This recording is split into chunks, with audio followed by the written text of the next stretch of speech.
Good morning, good afternoon, and good evening. Welcome to the Treasure Trove. I'm the skipper with my co-host and good buddy here, Dale from Coin World, UK. Hey, how you doing there, Dale? I'm doing very well there, Skipper, mate. I'm doing very well there, Skipper. And this is pretty, pretty. I'm talking to you from the opposite way around the world. So sure. Well, you do know either way I look, I eventually see you because I see you that way or that way. It just travels around. Yeah, because we should be on the same parallel, more or less. Well, that's true. That's where Australia, and then we're looking down. Yeah, anyway. Looking downwards. So I'm glad to see you're back. You're feeling a little bit better, my friend? Nope, I'm not feeling better at all, but you just got to smile and laugh and carry on and enjoy yourself. Then you're a happy hypocrite. When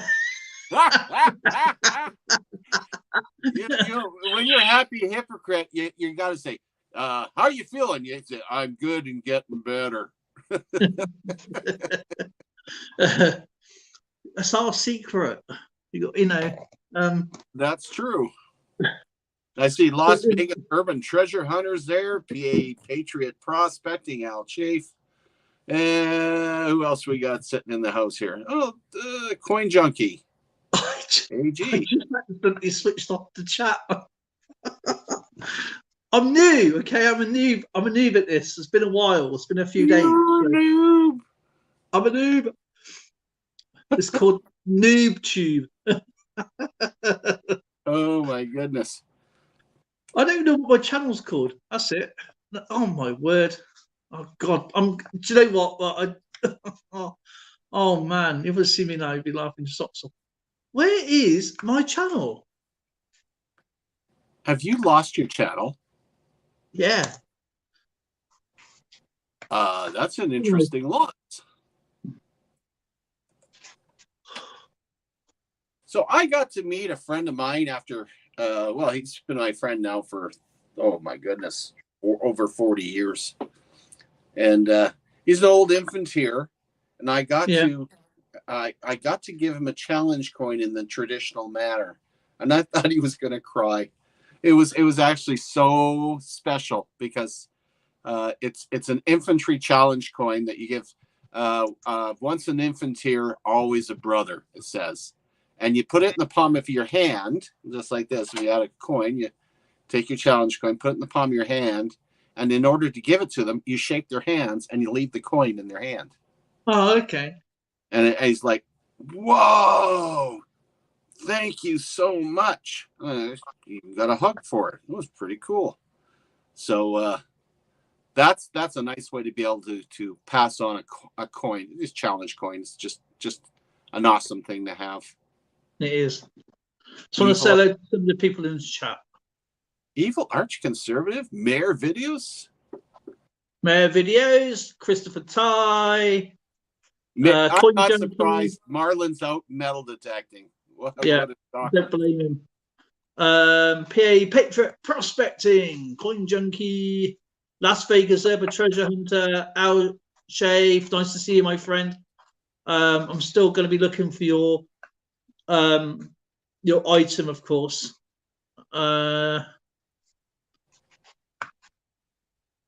It's good to see everybody. Thank you for joining us today.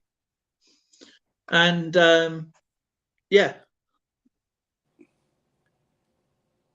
And I'll tell you what, there's a video I need to watch. And it's actually, I urge you to go and watch this video, okay? It is from Evil Arch Conservative. I haven't seen the video. I heard the video because Zoe was playing it today. And what me and Zoe do, we do watch things together. But I like to watch things so you both get a view, from us both. Not just the one view, you get both views. Right. And so when Zoe's watches, I can hear what's going on, but I like to watch it myself. So I said to Zoe, don't tell me because I don't want to spoil it.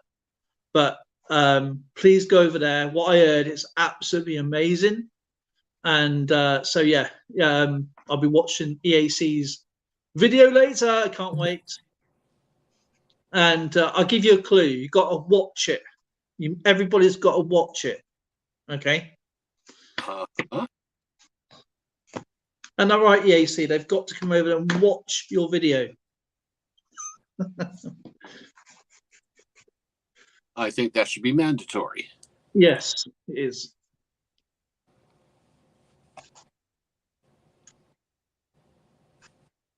He's got a swing. He's got a swing in position. You find some awesome history there. Absolutely, watch it. I can't wait. I can't wait because it is right up my alley as well. So pretty cool. Anyway, I am stuck with a coin, guys. And I don't know what this coin is. I know the country, but when I bought this coin, actually, I can probably tell you how much this coin cost me because I think I still got my list. Okay, let's take a look at this coin.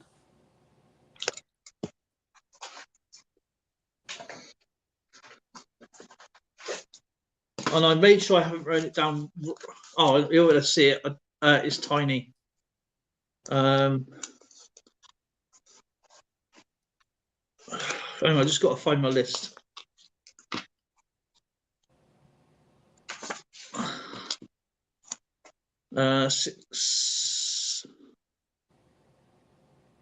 You might as well just chat for a minute, Skip. So I just got to find the coin. Well, what can I chat about today? Except I'm a little bit excited about my new channel. I'm gonna. Oh yeah. Yeah. I've set up a dedicated channel for those that want a video done for their children or grandchildren for Christmas. Sounds absolutely awesome. So it's going to be obviously a lot like your short videos you do for the story time. You know, like the Christmas letters, I think. Oh yeah, that's basically it. It's the family sends in the information to Santa, and he does a video dedicated to the children.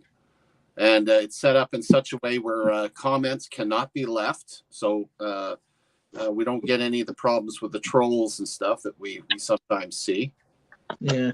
And then it's actually geared for the children in the family, which is kind of fun. So I'm just gonna copy and paste here the link to. There's nothing in there now, but what will be in there is all the videos addressed to the various children for Christmas time. So if anybody wants to have a video done, it doesn't cost anything. It's basically just for our community, and give everybody a chance to have Santa address their kids for Christmas, which is kind of a cool thing to do. And if you do have little young ones, there's nothing more than their name being called out with a real Santa online on telly. Especially when Santa knows so much about them. That's the fun part. And when they've seen the parents going, "Is that? They just called your name?" And oh, wow. So I think that, because obviously you don't see that, obviously, from this perspective, but I reckon that'd be pretty cool. And there's arts and crafts. Oh, sorry, I missed your live stream. I have to check. Do we watch it? Do you know what? I can't find my. Because I think I know what's happened. There we go. I got that link now. Oh, it's this here. Oh, it's my pleasure to go visit Anne. Right.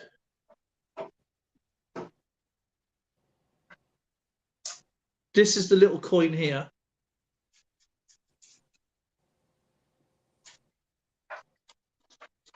And It's Egyptian. I know that much. It's 833 silver. Oh, we got Al in the house. He's actually Oh, okay. I'll bring that up a little bit so we can see it. it's you won't be able to see. It's so small. So, It but the is thing very is, hard to tell what it is. yeah, It's a it's tiny coin. Egyptian.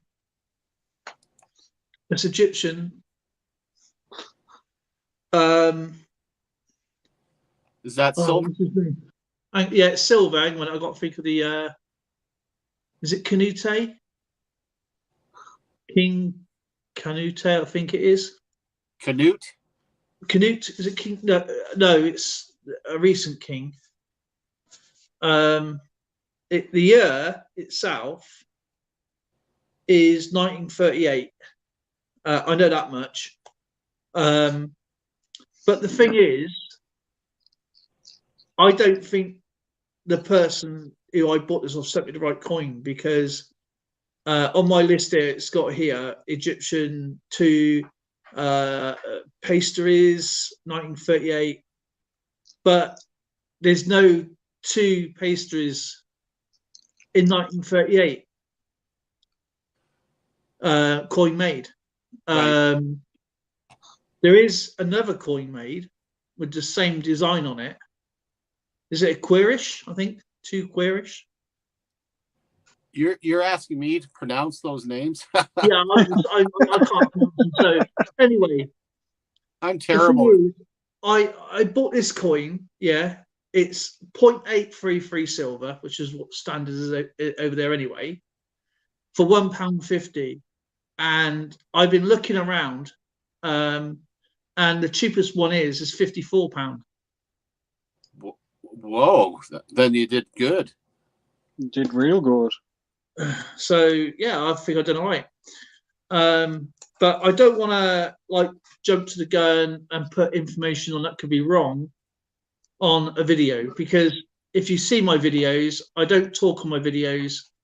I put everything in the description. So my channel is like a database. That's where I look at my channel. But I like to put history in there as well and do more information and just just the standard stuff. So if you even in my shorts, if you go to my shorts channel, Why you sell shorts? I sell shorts. Yeah, my videos come out short sometimes.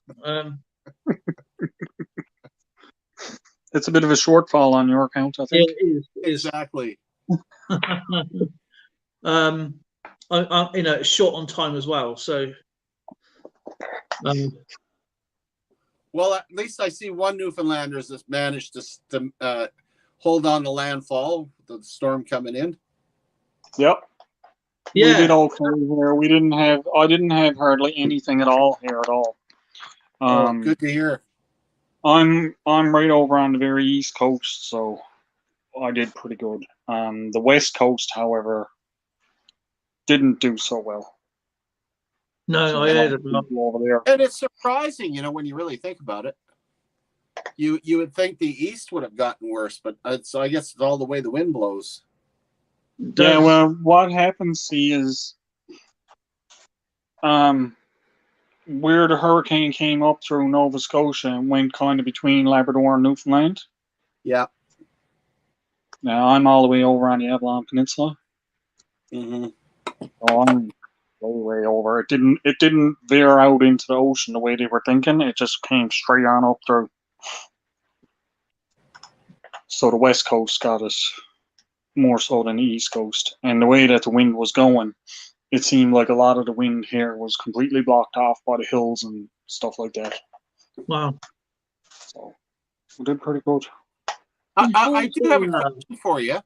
Have you ever had a chance to get down and visit St. Pierre and Miquelon?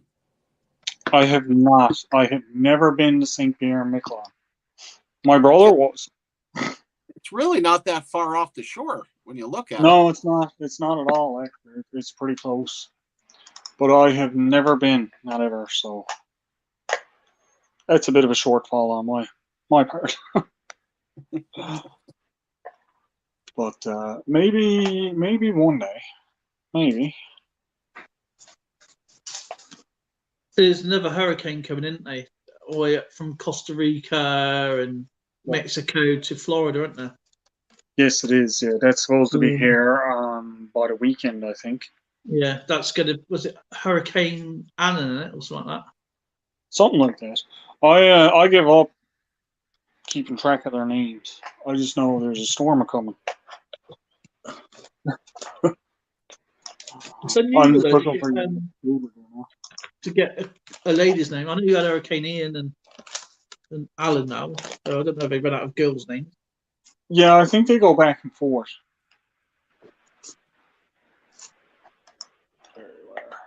28. I think they do actually. To be fair, 28. So I'm doing. I'm putting these cards away. 28. Sorry. 27. 27. My artifact video, guys, will be out on Friday. I have a mail call video to go up. 23. Cannot wait to see that one. Yeah, that's actually what I was working on there, and I saw your pop-up come up for you going on live, and I was like, oh, I gotta stop in. Gonna tag you. Gonna tag you in the video, and see where it goes. Share it out. I want to see what it is. I want to know where it came from. I don't blame you. That is one of the most unique things I've ever seen. Yeah. Especially coming from this area. Yeah. That's what blew my mind, right? I mean, like, it might have just got brought in on a trade ship or something. I don't know. But still. Yeah. Is it that artifact you showed us? What's that? The artifact. Yeah.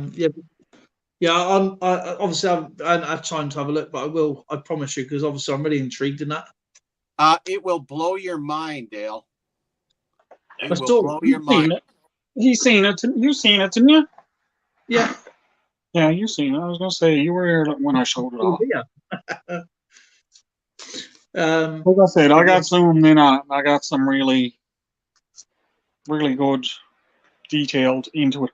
I wasn't able to get over though and get a picture of where I got it to. Not yet, but I'm still gonna try to get over this week, and if I do, I'll add it into the video. Mm-hmm. But I did give a little bit of background on it before I shows it off, and then I get into some really good detailed video of it.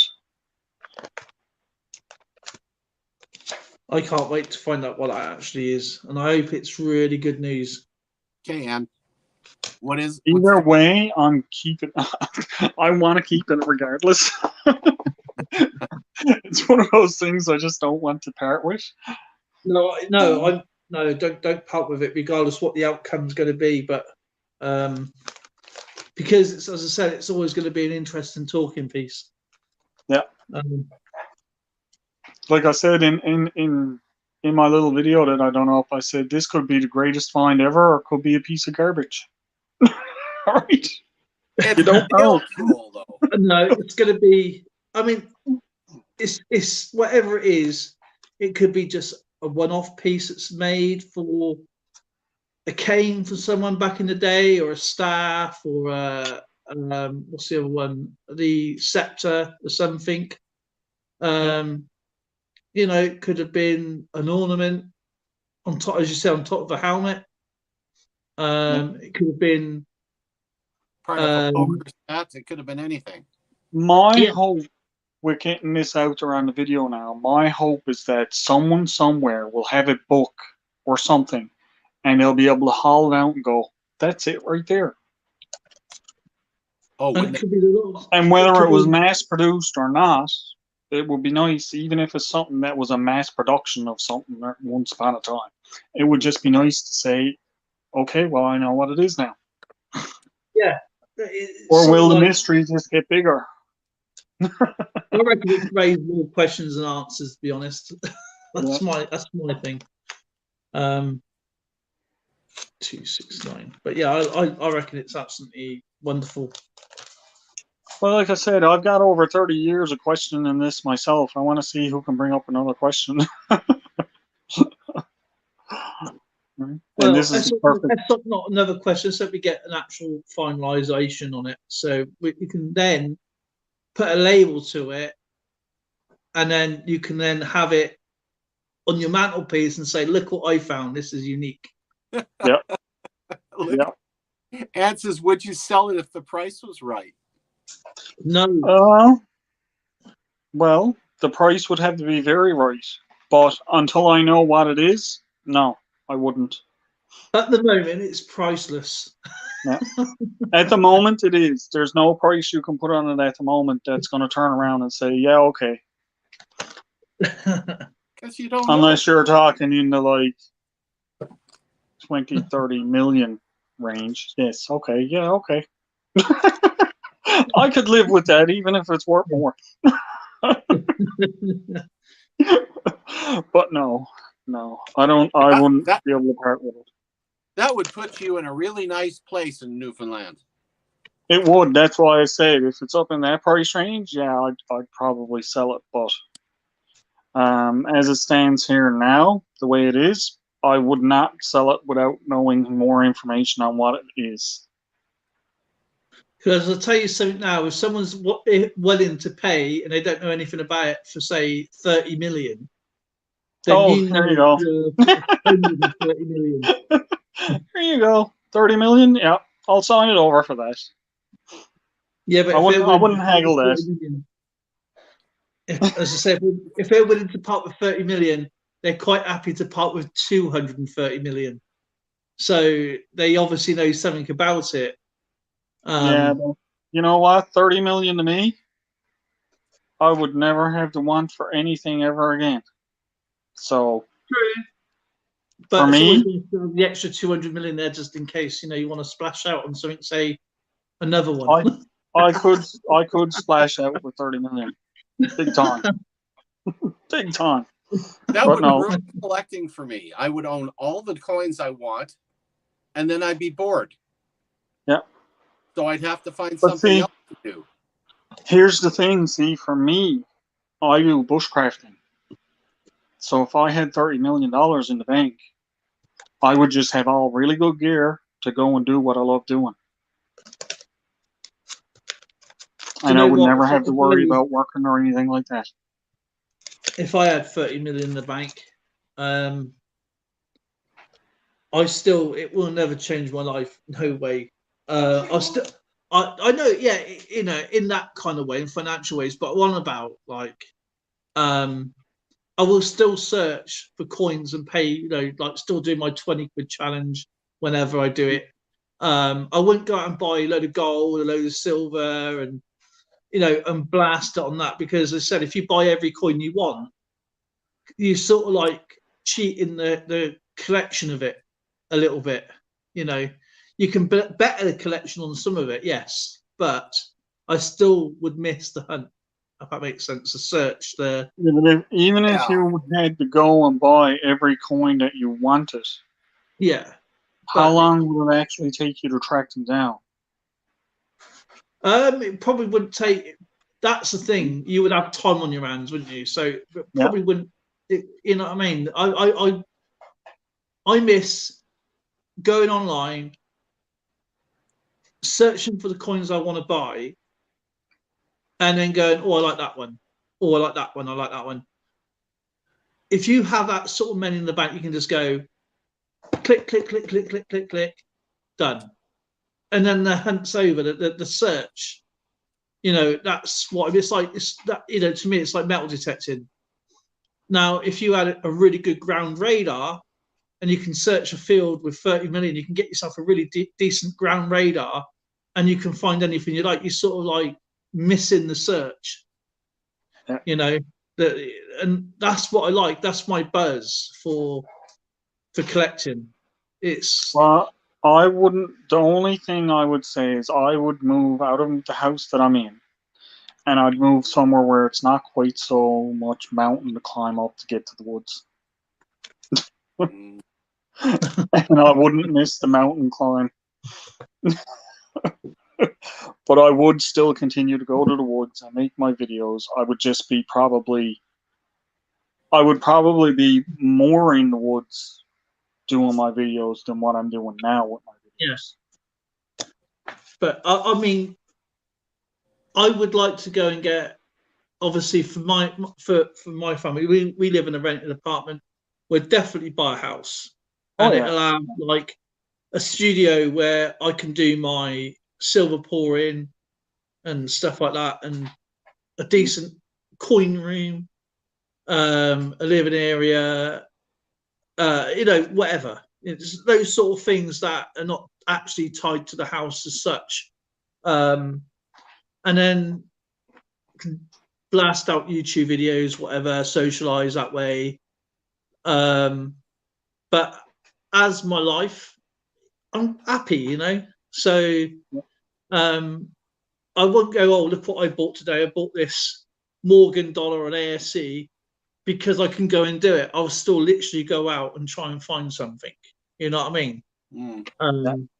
And that's my buzz. That is what I enjoy about collecting. So, I'm finding these little coins all over the place because, I'm not stuck to one thing. I don't do an eBay and go click, click, click, click, click, click, click.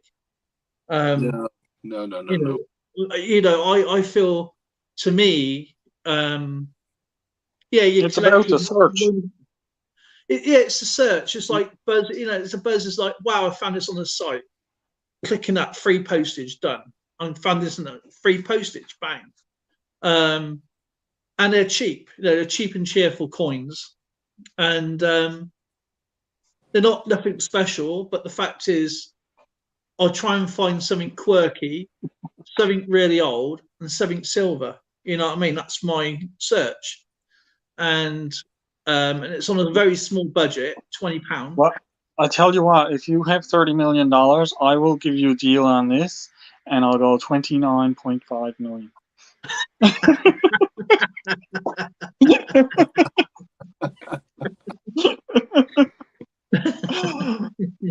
Sounds like a plan. I'm really liking Evil Arch Conservative's idea. That would be my speech. I tell you now, I have a plan for if I ever struck a big lottery or something like that, but it's kind of adjusted itself now with certain things that have come up, like some of the people in that I've met on here and on YouTube and stuff like that, and just from getting into these different communities. Whereas if I did strike, or say this turns out to be worth 10 million or whatever, anyway, if I had that amount of money in the bank, one of the first things I would do is I know a guy that I can just give a card to and say, here's a card, there's 5 million on the card, this is what I want, do it, build it, that's my house, my land, everything. Now, 5 million is way overdoing it, I know that.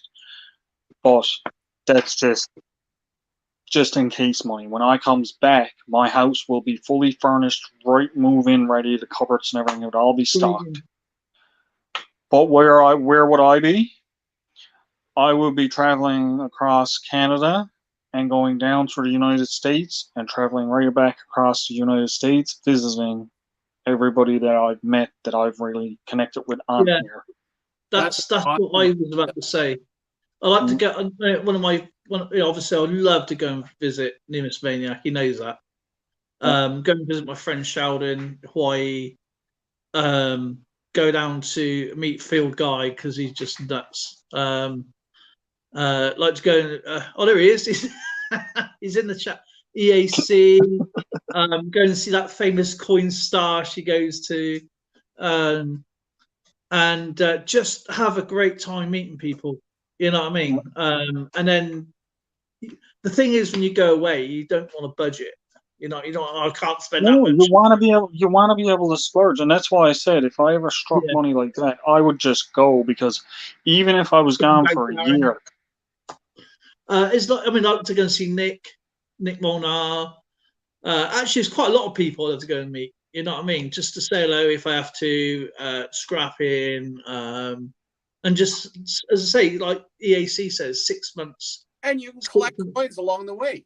Yeah, you can. Yeah, exactly. You can show me the coin shops that you like to go and locally visit, or antique stores or whatever, and find some bargains. But yeah, there's a lot of people I love to go and spend time with. I don't know if you know Stone Wolf Outdoors. Skipper, I think you know him from some of the chats that you've been in. Yeah. He lives out. He basically lives outdoors, and his wife lives. They bought an RV, and his wife basically lives in a trailer, and he sets up his tent and everything all outside and sleeps outside most of the time. That's what I'd be doing, but it would be going across Canada and down through the States and all the way back through until I got home. That'd be a really interesting trip, actually. Yeah. But I mean, I like to go. The first thing I like to do, if we had that sort of money, regardless however it comes in, I would like to do a definite castle tour here. Yeah. Oh, that would be awesome. Same. I would like to do that in Germany too. Go around and see all of the castles of the world. Yeah. I mean, like, if you had that much, you could go and do whatever you wanted to do whenever you wanted to do it. Really. Yeah. As long as you're managing the money right, it's never going to run out. That's the trick, because that's where a lot of these lottery winners fail. They think they got this money for life. Yeah, but you don't unless you manage it properly. It goes fast. It's not a set income. It's not like a monthly pay income, is it? So, and then you're getting taxed on it and everything else like that as well. No, we don't care. All these exotic cars, big houses, and I think, hang on a minute, we still got to pay for these houses. Where's the money going to come from? That's the one good thing about Canada is if we win $60 million on the lottery, we get $60 million on the lottery. We don't pay taxes on it. That's right. Yeah. I mean, I would literally. I mean, it's hard to say because we never had that sort of money, to be honest. But it's definitely one thing I love to do is a castle tour, hire a private bus and let somebody drive us around, and stop at B&Bs on the way. You know, traditional B&Bs. Yeah. That's something we like to do, isn't it? The castle tour. Well, I'll tell you how fast it can go. In 2013, I had a $200,000 payout. By 2017, I had none left. It was gone. It goes quick. Boy, did I have a good time. But it's But I would, right off the bat, see, first thing I'd be doing is I'd be locking 20. If I got 30, I'd be locking 20 into interest savings accounts. Yeah, that's just common sense. Yeah. And then your interest savings account, so many accounts you get now pay out monthly. Yeah. So every month. It's not that we don't have taxes in Canada. We have lots of taxes in Canada. Yeah, lots of taxes. Yeah, we do. Yeah. But our lottery, ones, red on ones, lottery yellow ones. Right. If I put it in interest savings accounts, any interest I make gets taxed. They can't tax the principal amount that I put in there. They cannot tax my 20 million. That's mine. But they can tax, it's considered earnings if I put it in interest savings. Any interest I acquire is considered earnings. So they can tax that. So say I get $100,000 a year, I'd take 40,000 and I'd go right into taxes. Yeah. I mean, and then $60,000 a year here is really good money for where I am. I mean, we probably have like not be more like a bungalow type house here, but not where we live in this area. It'd be like more north from where we are now, like Birmingham way, innit? Around that area, Birmingham, Black Country, whatever, and you're sort of like in the middle of everything. Then you're only like an hour and a half from everywhere else. And I like to have a house up in Scotland. I love Scotland; it's one of my favourite places on earth. And, see, this is where I would. It's okay, but I would disagree with that, buying multiple places, because you're paying out for multiple properties. I would buy a nice little house. Well, I would build a nice little house. I wouldn't buy it. I'd buy my land that I wanted, and then I would build the house just the way I want it, and that it would be my only real residence. Other than I might still keep this house because this house was my mom's, so this would be like a vacation house or something like that. Yeah.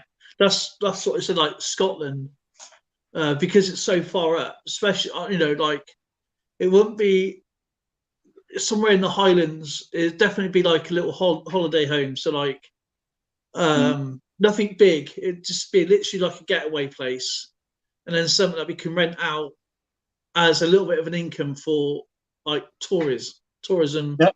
People Like an go, Airbnb or like something like 2 or 3 that, months or a year. They can rent out for I don't know, a couple of £100 a week or something like that. Something that they can stay up there, and then we can just come home, re-rent it out.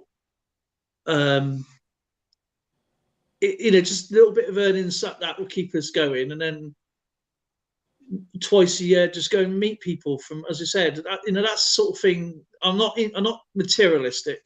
I'm not worried about big cars and fast cars. Never have been. Have like an half decent car that works. You know what I mean? yeah. And and I'd rather like just, as you said, put some money away and just use the interest as your earnings. Yep. And let the kids have it for when the time comes, Yep. Having a home base though, in my mind, if I had my choice, I would have my main house. I would have a nice plot of land, preferably with some nice scenery, and of course we're in Canada, lots of lakes. Someplace quite pretty, and I would set up a small area for camping for people to come out to, where it had a proper campfire circle with some seated benches around it, a place where they can do pantomime if they want to, where they have a camping area. I want a spar shed where I could teach pioneering skills and do some of the stuff that I did for decades, and pass it on before I pop my clogs, because they're not teaching that to the kids anymore. And I would love to be able to pass on all those skills. They want to make themselves a picnic table. They make it with knots and lashings and some spars. They want to make a tower. They want to make there's the only limits your imagination. Rope bridges, whatever. Tons of different flagpoles, you name it. But to be able to go out to the woods and actually have fun, and to be able to appreciate nature, play games without the cell phones all the time. Learn how to use proper orienteering with a map and compass. Map and compass, absolutely. That's a good point that you bring up, because if I had a lot of money like that, I wouldn't take my cell phone with me at all when I went to the woods. I'd have probably a GPS phone just for an emergency. Yeah. I wouldn't be taking my cell phone. I don't want nobody to be able to reach me when I'm out doing stuff like that, unless it's an absolute emergency. It's just the solitude. It's just like amazing stuff. I miss that. I mean, now that I'm freaking old and busted, I really miss it. You got our s'mores over the fire, says EAC, and Phil Guy says paying tax is legal anyway in the US Constitution. Look it up. I don't have to worry. We're not. If you have 60 million here in the United States, you'll lose 60% to tax. Yeah. In the United States, they take about half of it for taxes. Yep. I'd like to look at any castle, to be honest. You want to enjoy taxes? Go to the UK. Yeah, we have more taxes than bills. We get taxed and everything. Actually, I've done a tax cut for the first time, and the dollar was almost as much as the pound the other day. Wow. I think it's just like 6 pence. It's like it was. I mean, the dollar is really strong anyway, but it was like that since 1985. Yeah, I remember when the British pound was worth $2.50 American dollars. Yeah. Yep. And that's what I said. I got the £3 upstairs because I got the £2 piece and the £1 piece, and at one time that was About $6. Yeah, well, it was more. It was more than that because it was Oh, in yeah. Canadian. So it was. I think it was close to $10 for the two of them. When I went to America, it was 47 cents to £1. So it was like, what? And then the Canadian dollar to the pound, I think it was like 25 cents at the time, because I went to see my friend in Toronto, and I said, yeah, I'll have £100 in Canadian, and I had loads. I thought, right, am I going to have this much? I was like, better have a bit less than that. Yep. And because I took with me, I had like £100 in normal money,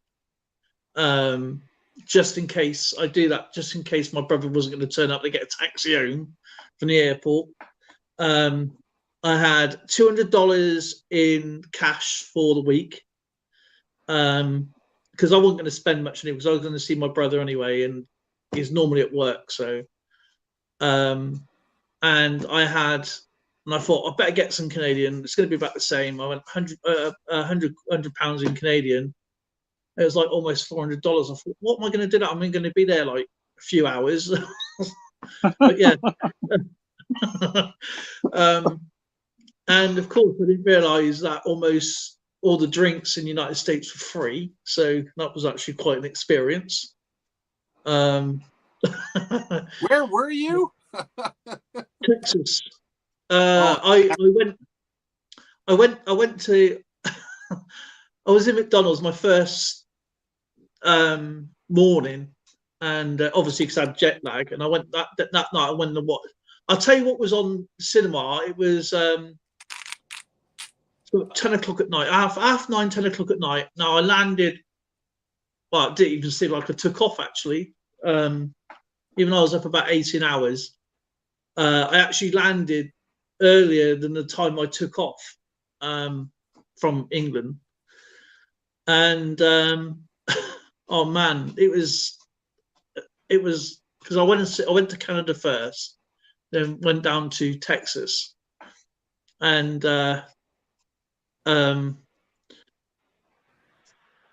it was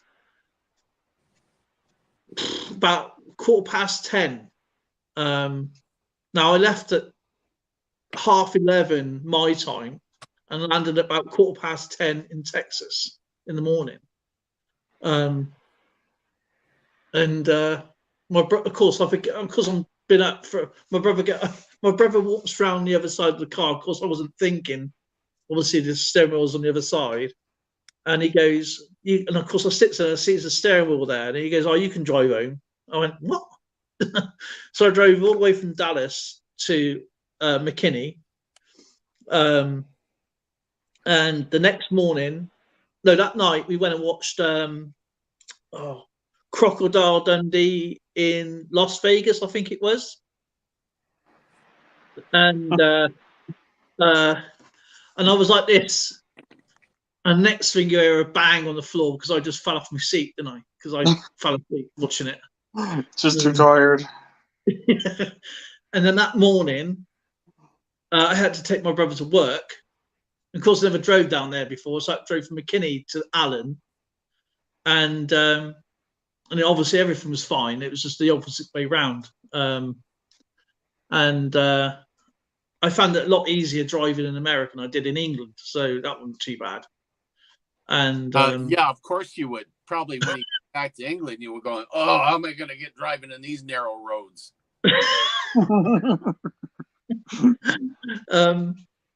But yeah, some spots in Newfoundland, the roads are just as narrow or worse. Oh yeah, I expect they are. Yeah. But yeah, it's went to get some breakfast because he had his crappy girlfriend at the time with him, and Oh, witch on a stick, I called her. Yeah. Anyway, didn't like that girl one bit. Anyway, we went for breakfast. He left her down the street somewhere. No, she was English. She was just horrible woman. Look at all these guys in chat that are coming in here. We got AAP's Variety Channel, the 717 Detector. Silver T is in the house. Silver T, 717 Detector. But anyway, do you know the Coke? Yeah, I mean, this is like a small glass, yeah, and this Coke was like a vase, yeah, and I had to carry it in two hands like this. I thought, what the frick? Am I going to drink this? Weeing for the rest of the week? You know what I mean? And no, about the size of the drinks you have, no wonder Lake Mead is draining away. Anyway, they filled. But anyway, this girl walks past and she fills up my drink again. I goes, I ain't paying for that. She shouldn't have to. It's free. Because we have to pay for everything over here. I mean, free refills. Oh man, we don't get free refills over here. There's a lot of restaurants and places around here that do free refills on their drinks now. But yeah, man, I was so tired. Oh, God, the thunderstorms though are amazing. Like almost a thunderstorm almost every other night, and I thought it's fantastic. 717's got a new video. Yeah, gallon cups. Bloody 5 gallon cups. They come out of blinking Jeep tanks, I think. I couldn't even finish the first one. Back up again. Oh man, crazy. But yeah, I do miss going to to America. That's one thing I did enjoy, is actually going out, driving out around, and the moles are amazing. The moles are just fantastic. Gotta be careful though. You go further west, you'll end up getting mauled. Little moles. You get moles from the sun, and you get moles from our climate. we went to a club, called the London Club, and it's all British based. Okay, now obviously before you go in there, you have to show your ID, because the only ID I had was my passport. Now don't forget, I've been through 3 different customs. I've been through London, I've been through Canada, and I've been through America customs. Okay, now I've been out for a few drinks prior to this night, and of course everybody's let me in, apart from this one called the London Club. And I thought, well, yeah, they've definitely got this in, because they don't let anybody in. And because they goes, no, this is a fake. I thought first they were messing around. Yeah, they said, no, you're not having your power. This is fake. And I said, well, you're a stupid little bouncer. And I've been through 3 customs. At first, I thought it was a joke, but they was actually getting serious and agitated. And I goes, your government has said that I'm allowed in the country, but you sitting on a bench, said I'm not allowed in a pub, right? I goes, let's go and check your London pub out then. Well, first thing is they didn't have optics. They only had optics. They didn't have any pumps. So I goes, that's not authentic. Eventually let me in, because my brother's friend Danny, he was actually a sheriff a while ago. Well, he's not sheriff at the time, but he was back then. And he showed his ID at the time. They let me in. That's how I got in. There was a few things in there. Anyway, I was sat there drinking away, but obviously I was a dedicated driver, so I don't drink. So I was just drinking soft drinks. And the girl came up to me, and she goes, "Oh, are you English?" I went, "Yeah." And I goes, "What's that flag on your T-shirt?" She goes, "It's the English flag." I went, "No, it's not." And she goes, "Yes, it is." She goes, "It's the English flag." I goes, "Who told you it's the English flag?" My boss. My boss said it's the English flag. I goes, "Well, your boss is very wrong." my boss has run this club now for some, I don't know, 12, 13 years or whatever. And he knows what he's talking about. Because, well, your boss, because I lived in England for like about 28, 30 years. And that is not the English flag. I goes, if you can show me the English flag, right, I'll buy you a drink. And I go, the actual flag she had on her T-shirt was the Union Jack. And I goes, the St. George is the English St. flag. George is the English flag, of course. A lot of people don't differentiate the two. They were literally arguing me which is the English flag. They weren't very happy. I went round and scrutinised everything. But we're going to scrutinise my passport. I went round and scrutinised. Because that's not English. That's not English. And I said, "You're not even playing the proper pool." I goes. They said, "Well, yeah, we play because we don't play diamond. We play yellows and reds, or spots and stripes."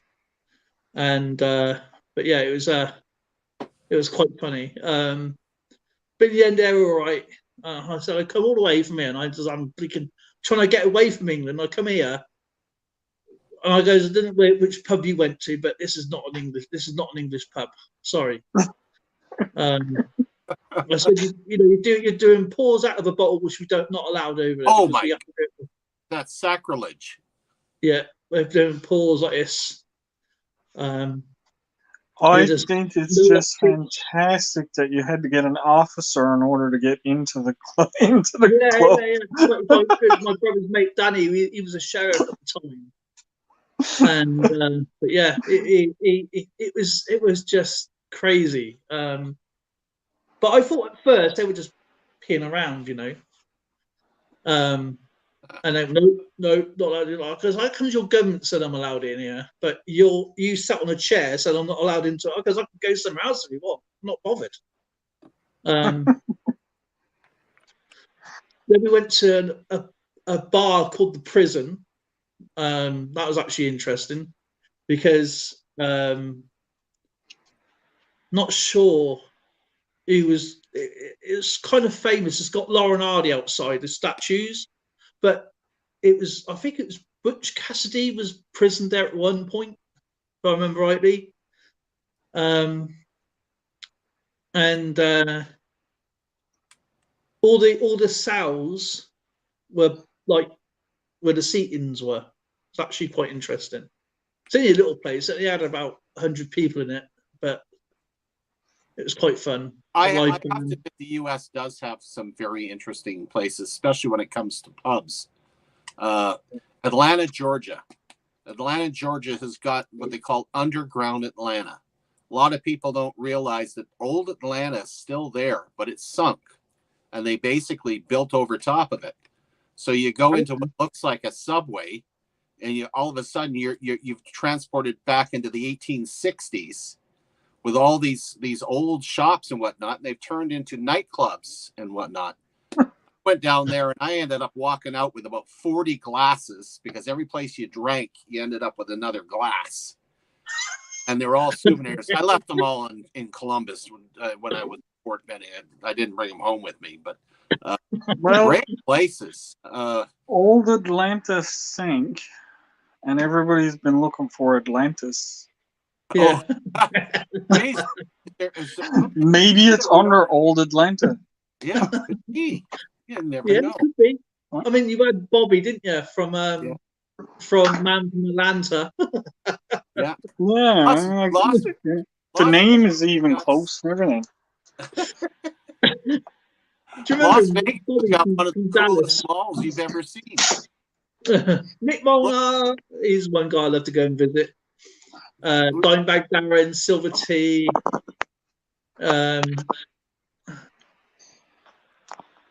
There's loads of amazing people I've met. I wouldn't change it for a second, I'd like to go and visit you and see that statue in person. Yeah. You're not getting it, though. Well, got a day. Do you know what? How heavy is it? Have you actually weighed it? I never actually weighed it, but I would say, oh God, it's about 250 grams. Do you reckon? Was it a bit heavier than that? Probably heavier than that. So it's obviously going to be steel, isn't it? Yeah, I think it's a type of steel or something. There's a couple of spots there where there's pieces that were broke off of it, and you can see that it's like a gray sparkly metal. Yeah, it's not iron. No, it's not an iron, I don't think. Because that would go black and pitty. Yeah, it's not cast iron. You can still see, even after the 30 years of it just sitting there, there's still spots on it that'll sparkle. And you should be able to see them on some of the video when I does it up. I reckon that's obviously steel. It's too light to be aluminium. Or aluminum, as I should say to you, native. Right by where my finger is, there's a piece that's broke. Yeah. I can get it in the camera. And I don't know if you'll see it sparkle or not. Yeah, it's definitely, yeah, you can tell it's steel. Okay. And it's not, is it magnetic? Do I have a magnet handy? Stainless, that's just give me a second. I think I got a magnet over here. Let's hope it's magnetic. Because if it's stainless, then it's because stainless steel does rust, by the way. Well, there's no rust on it. That's the thing. It takes a lot longer. My brother was in America last year. He had found a bar called Club Kiwi. It was inside an Hawaiian themed, and staff were all dressed like traditional. Oh, cool. Went to the Outback. That was pretty cool. I got a little earth magnet. Yeah. It's not magnetic. And that is a magnet. And let's say if it's bronze, it's not bronze, is it? Not. It's not magnetic at all. Not a bit.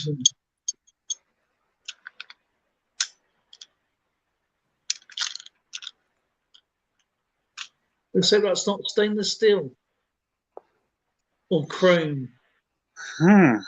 So the mystery deepens, like I said. Well, okay, we'll just say it's magnetic. It's not magnetic at all. Not in the. There's not a single bit of pull on it whatsoever with the magnet. Not in the least. Well, that's for a spanner in the works. Yeah, definitely need to get that tested. Yeah. So what non-magnetic materials do you think they would have used to make something like that? Bronze. It's definitely not copper, because that would be like gold. No, it's not copper. Like I said, it's a white metal. It's not aluminium because it's obviously too heavy for that. It won't be lead. I think it's too heavy to be. It's not lead. It's too solid to be lead. Yeah. So it's either has to be stainless steel or chrome of some kind. If a stainless steel is magnetic. No. Are you sure? Yeah. Stainless steel tables over here are magnetic.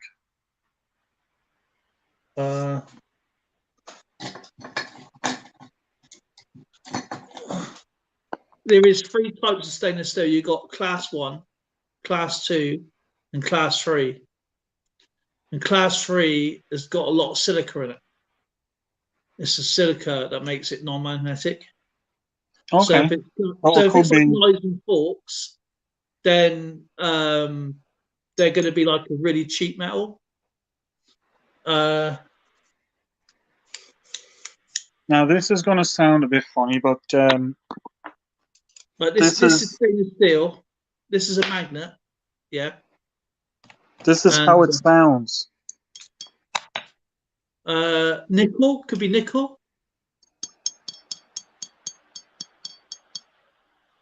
Mind you, it could be silver.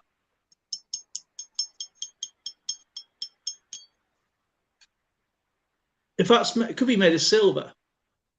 Yeah, because that's it's got a bit of a ting, like a higher pitched ting to it when you hit it. Now I'm only tapping it lightly, mind you. I don't want to break it up or anything, but No. I mean, it could be silver. you can hear it go with my ring.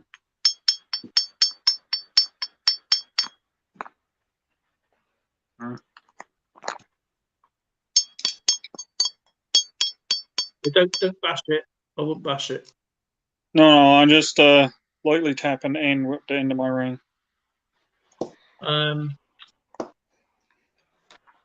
Yeah, silver again. Yeah, but don't forget that's quite old though. Tanning. It's like it's hollow on the inside. Yeah. So the sound could be tin, but tin is sort of soft. That sounds quite. And it's lighter too. Tin, I think, will be lighter than this. And tin's sort of like a gold tinge to it. Yeah, this doesn't have a goldish color. It's more of a silver color. Yeah, silver and grey is what it looks like in the little broken spots that's there. And I think they might have broken off when I was actually digging it up, because I wasn't specifically looking for anything, and I might have struck it with the pick when I was digging it. Could be copper nickel. Yeah, because copper nickel wouldn't turn. It's weird. It's just an oddity. I'm taking up all of your stream again. Sorry, Skipper. This is stainless steel. Okay. Yeah. And this is a magnet. Okay, this is a grade 1 stainless steel. And it's not magnetic. Not magnetic at all. So it could be a stainless steel. That would explain why it survived so good with such detail in it too, for being in the ground for so long. We don't want it to be stainless steel though. No, because that's an alloy. That's a newer. Yeah, it's an alloy. Yeah, it's like chrome, and if it is like, I mean, it could be silver. It could be. But if it was silver, why would they coat it in gold? There's no copper. There's no telltales of copper and silver, is there? That's not uncommon. Many people have plated silver with gold. Yeah, that's quite common. Okay, see, that's something I didn't know, because I was figuring if it's silver, I mean, like, silver is a valuable metal in itself. You make coins and everything out of silver, so. Tally, what you're looking at is something like this. Just to give you an idea, it's not exactly what I'm going to show you, but it's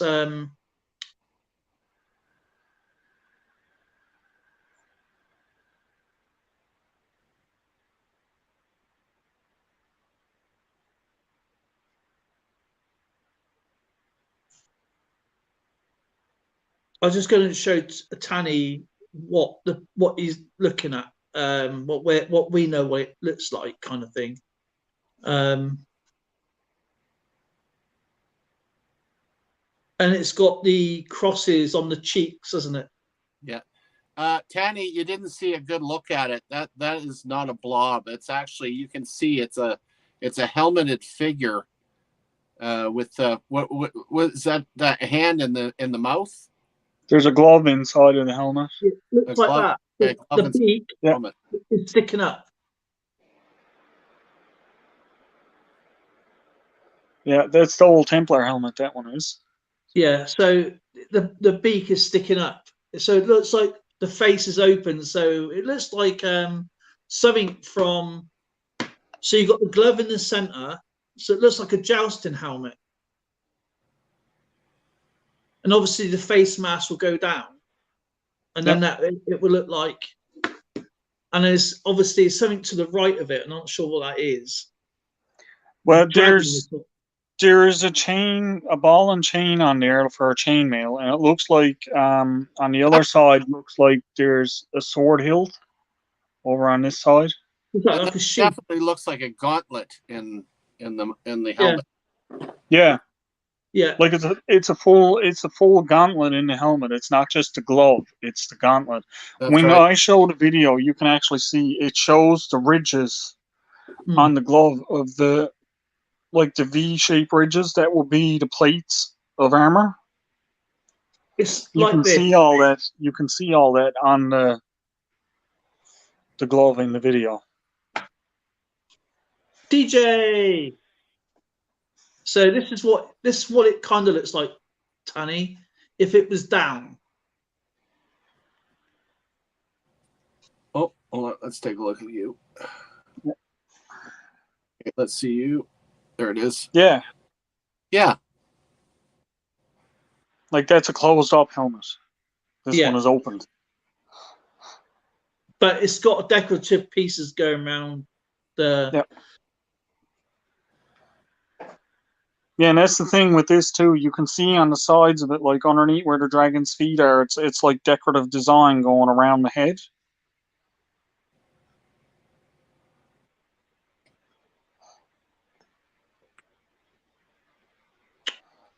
And the cross, I know you were saying about the cross, and looking at it closely, it there could be a line around the edge of the cross. Maybe it's kind of hard to tell because of the degradation on it. But there could be a line that was around the edge of the cross. So like the old Any Templar comics and cross. cards? I'll have to. I'm gonna. Joust. Actually, it probably look a lot more like this. I should imagine like that. No, I think it would be more like the first one that you had. Because it doesn't seem to be like a point out. That point would be going Oh yeah, down. because the beak could be at the top when it coming down, isn't it, like that? So yeah, that would just rather than going, go down this way instead of being pointed out. yeah. I wonder if a Sigma machine would be able to tell what that is. The composition. I don't know. Dale, what do you The only thing we probably do is I can't remember what acid it is now. I think it's hydrofluoric. Make it go blue, but you don't want to damage it. That's No, the thing. you don't want to damage Well, it. that's the thing. I don't want to. There's no good playing around with it. I think it's probably going to. If you know anybody, I just said you haven't got the museums, have you? Where you are. There's one here, I think, in St. John's that I might be able to take it to, but I got to make a few phone calls before I go trudging around with it because I want to be sure when I get out there, okay, they're going to be able to help me. I don't want to be running around all over. Yeah, you want to speak to a metallurgist or An assay office might be able to do it for them too. an essay office, yeah.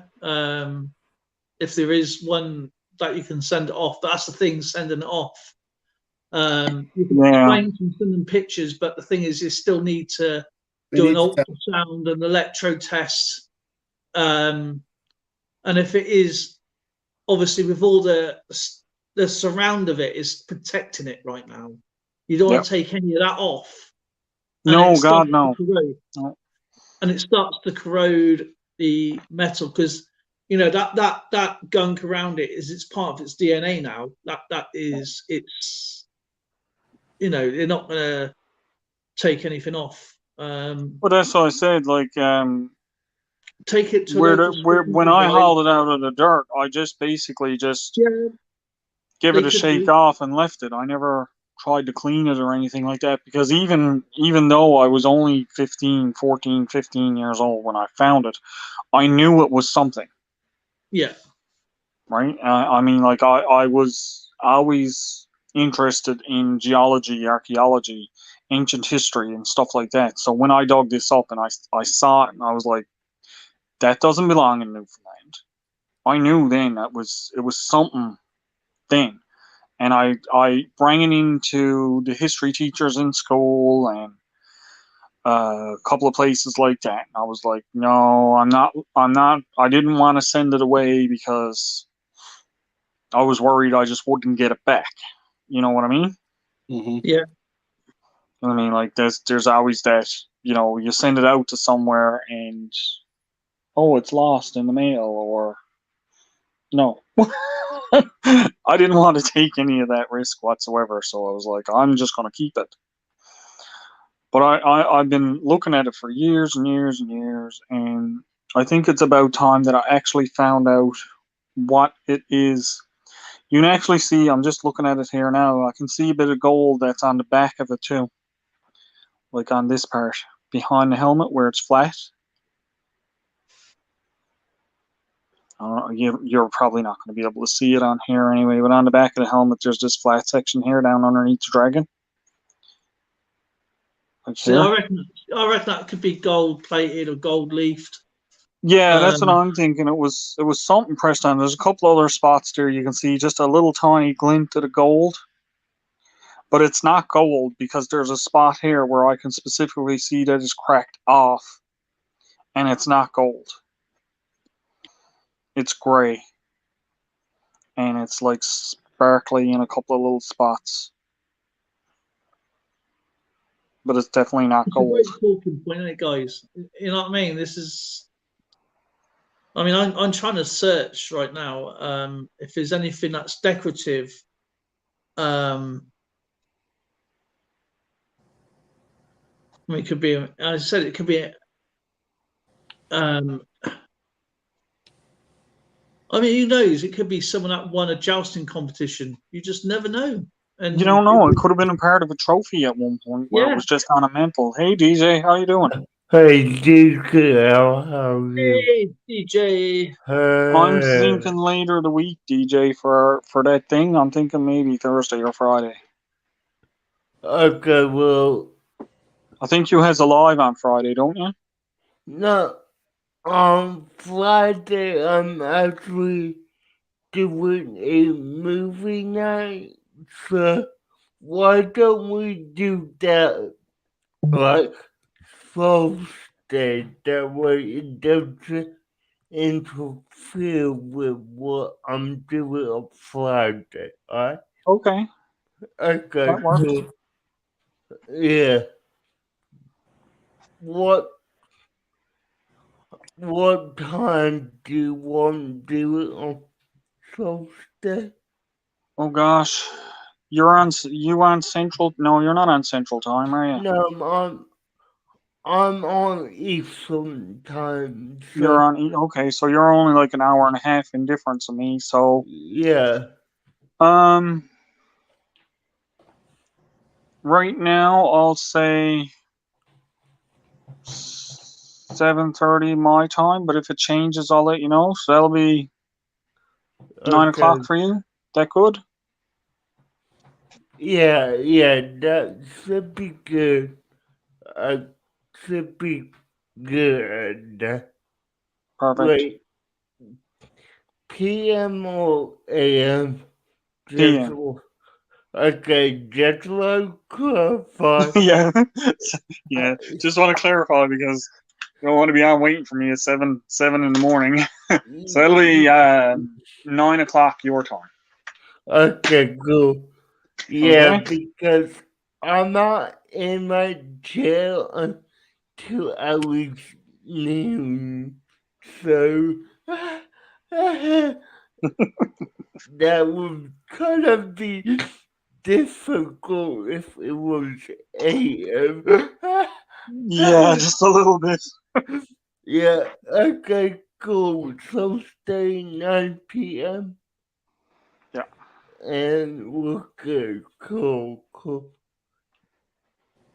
Did I send you the invite to Discord already? Let me double check if I did. I don't remember if I said that to you. Yeah, I did. So just click that link and message or join, and we could do it then. So, yeah. Okay, no problem. And just to let you know, Al, I'm currently 3-0, while Eddie is 1. I heard you're still kicking butt in the Yeah, fantasy football. yeah. Hey, Devil Dog was sorry talking about for, it today. He's trying to make a comeback, but it's not going to work. yeah, no. Yeah, sorry for taking over, guys. I don't mean to do that. I've never played fantasy football before. Neither has DJ, but he's winning. Yeah, people. This is my first year playing. Haven't played at all before, but I'm winning, so that's good. Well, you can rule out a few things from it anyway. You can rule out it being, I say, English, because we had the Roundheads, which would have been like a think of A a World ball. War I helmet, but smaller with a flat edge around it. Yeah, like That's the what Roundhead and the Cavaliers. Yeah, Yeah. and you can definitely rule out the Normans because they're like they were taken off from the Viking helmets, but they're a lot smaller and they had a nose piece. Yep. So they're definitely not from the Norman conquest. So it's definitely European. I reckon it's French. That's my best guess. Because the way it looks French. And obviously, Well, in going into the French and stuff like that, that gets into all Knights Templar and everything like that too, doesn't it? Yeah. So Yeah. I mean, like that's like I was saying, one of the biggest things that come up in my mind, and it's crossed my mind so many different times thinking about this, is the Crusades went far and wide with the Knights Templar, and they went in places where they never recorded they were. Yeah. I mean, like the whole Oak Island mystery and everything like that that's going on now with all that digging, looking for this lost treasure that they had. I mean, who's to say at some point they didn't stop in here looking for something and that could have just gotten dropped or anything. They were everywhere. I mean, they were like the world police at the time, if you think about it. But the only concern I have, that being a Knights Templar helmet, is that they used to have them. They were like bucket helmets. Yeah, a lot of them were the buckets. It was just a round that just slipped on your head. Yeah. It didn't open or nothing. No. But it's got the dragon and glove and the helmet. They didn't joust later on because going back in the day, a lot of the Knights Templar used to hide their uniforms. Yeah. They used to be hidden away from public eye. It was like, like as I said, it's like the secret services around the world.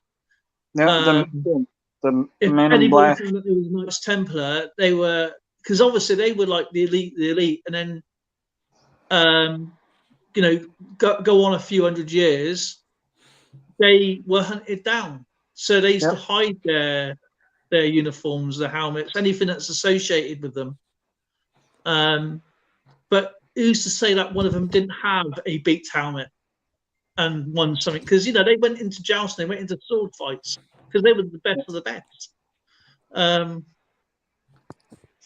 But I think it's French. That's my best guess. I think it's very French. Well, it's very not Newfoundland. Yeah, it's not Roman because the Roman helmets are long past gone since then. No. I don't think Roman had dragon in there. Did Roman have dragons in their mythology? I didn't think they did. No. It's definitely not. I wouldn't say it's Spanish. It's not Spanish at all. No, it's too. It's too early for Spanish to be Spanish that way. But yeah, again, they did have some real nice armor back in the day. Yeah, but a lot of Spanish helmets were just open too, weren't they? They weren't closed. They were open. They just had as I said, the reason I said Roman is because they used to have a lot of the chin guards going down. Yeah. that is an open helmet with a beak, and the beak goes down. Yeah. And that looks French to me. That's what I'm saying. That's with the cross as well. Because you got to realize the French were the most religious Europeans on the planet at the time. So that's why they went for the Crusades and stuff. Not with King Richard. That's why King Richard's buried in France as well, because he's part of the Crusades, the Second Crusade anyway. But yeah, I reckon it's. I would put my money on it's French. I'll try to get in touch with some of the right people, I think, to just get something done with it and get something checked out with it. Yeah, I just want it to be fantastic. You know what I mean? Probably more excited than you are. I hate to admit Well, I've been this, looking at this thing for 30 years. You haven't. But it's always in my mind about this thing, because I just don't know where it came from. What? Yeah, mind you, you've had that 15, 16 years. So 30. now 30. we're all talking about it today, and that's what's so good about YouTube, is that we've all come together, and it's now it's the talking point.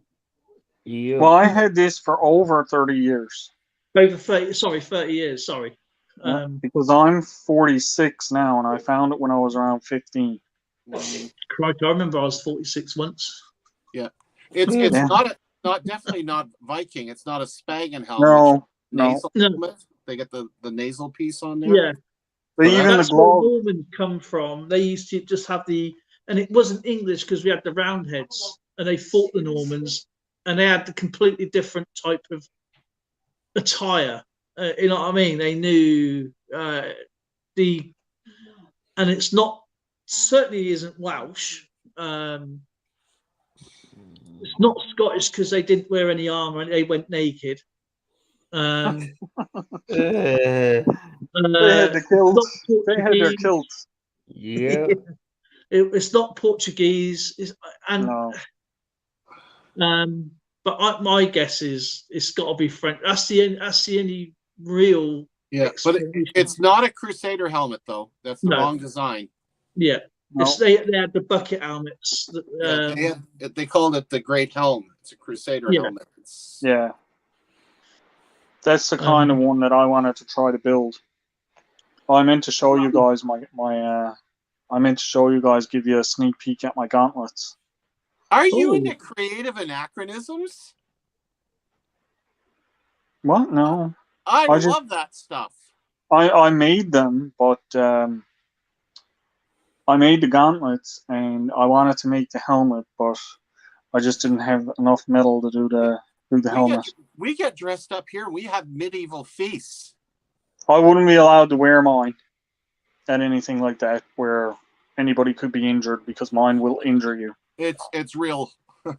Yeah, mine injured. I actually scraped up my armband one day putting them on because my hand slipped, and I went like this and scuffed up my arm, and it just clawed my entire arm. You don't wear your armor to the bloody table. You sit there and you get your big chunk of meat and gnaw away at it with your bare hand while the serving wenches feed you. Yeah, I suppose. Next time I see you getting on, I'm gonna have to make sure that I get my gauntlets here so you can have a look at them. I don't want to disturb my wife because she's asleep there at the moment, and if I goes up at them, it's gonna make some noise. Well, next time I'll dress up as Uther and Dragon for you. My goal can tell fake gold in less than a second. I would say our last night was pretty funny to me, at least, because Nicole came into the life I was still as I was getting off it. Yeah. Yeah, like by the time I hit in live, I saw messages like, "Hey, it's like, okay, I'm gonna text." I ended texting to let her know that, hey, I saw you, but you came right at the end of that. So that's funny to me, at least. Don't know if it's funny Well, I'm glad to we anyone chuckle. else, but Yeah. yeah, that was within the last 10 seconds of me being live. Yeah. So, yeah. Do you know what, that piece that you got is just intriguing, because you got the gauntlet inside the helmet. So it could be a meaningful thing, like a fallen comrade, maybe, I don't know. Yeah. Because to have the glove placed in the helmet is odd in itself, I would think. I don't know. I honestly think that would be normal because the knight would take his gauntlets off and put it in his helmet so he didn't lose them. Kept them all together. Yeah, true, but there's only one though, isn't there? So Well, Yeah, that's only see one. yeah, they could be stacked. Could be like stacked like this, laid in. probably, but don't forget they're quite chunky. So I don't know. I just think it's just an interesting piece of archaeology in itself. It's a very interesting find, nonetheless. No matter what it turns out to be, it's still a very interesting find. And if I find out that it's nothing more than a piece of garbage, I'm not telling anybody. But I mean, It's the most fantastic archaeological find ever in history. Yeah. yeah, but it's the depth you found it at 6 feet. That's Hello, Yeah. Miss even Southern Belle. Yeah. that's even like crazy in itself. 6 feet of I wish I had knowing what I know about archaeology and everything now. At the time, I had a little interest in it, but I was too young to say, okay, well, this is a bigger find than what I'm thinking it is. Maybe I should start sifting through and looking for stuff. I didn't start sifting the dirt or nothing like that. I just kept digging and using a shovel and looking for more stuff. So God knows what I actually threw away. Like I probably found the head and the wings and everything like that, but just tossed it aside in a pile of dirt, right?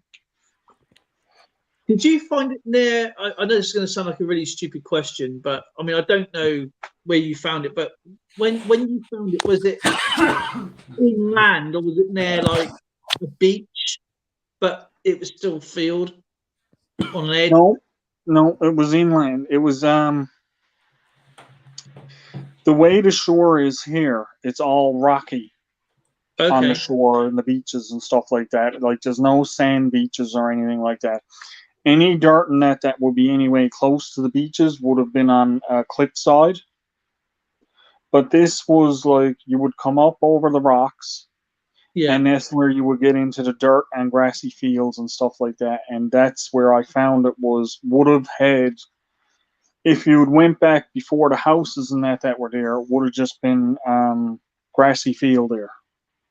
So it's obviously over time it could be someone that's had something, dropped it, not realised. I mean, it could have been off a decorative piece off a box or Yeah.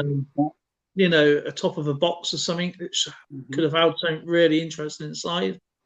The thing is, that's the mystery, or the speculation. Yeah, I mean, like it could be something as simple as an ornament that was on somebody's mantle once upon a time.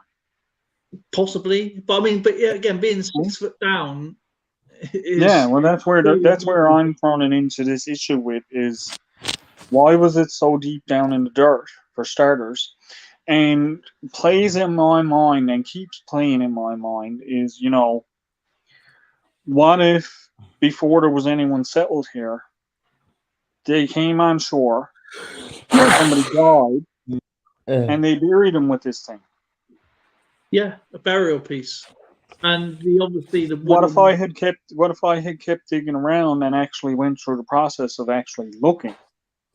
I may have started finding pieces of bone or anything. I could have found anything, really. Yeah, you could have found a sword. You could have found, because obviously the wooden part of it's gone. Obviously, Yes. it's obviously meant for wood. I mean, I don't know if you can have if you've got a torch, you can actually look inside the hollow piece and see if there's any kind of wood left in there. It's just all hollow. I don't see, I've looked in there a couple of times and it's just, you can fit your finger in there. Okay. And There's I can't chunk feel anything in there at all. Say, because they normally have something like that would actually hold that in place, wouldn't they? Like a leather Yeah, strap. when you get up around where the neck is with your finger, Yeah. you can feel a ridge there. But beyond the ridge is just opened up again. So it's obviously hammered around the staff or whatever Probably, it is. yeah. So that's obviously perfect. That's made to because it's got it's like a keyhole effect, isn't it? At the bottom, if you hold it up like that. Yeah. Yeah, that's obviously been shaped to actually grip whatever it is gripping. I mean, you never know. It could have been damaged and they just threw it away. So, well, we'll make another one tomorrow. Yeah, that's what I say. That's where the whole mystery and it comes in. But I mean, Preston gold leaf, and obviously more decorative than function, because even if it was on the end, say if it was on the end of a sword, I mean, that's a very decorative piece and fragile if it had wings and the head and everything on it. The thing For is, something that you would wield, right? That's taken a lot of man hours to make that. Yeah. That's not like it's like a production line kind of piece. So it's definitely old. It's definitely man-made for one.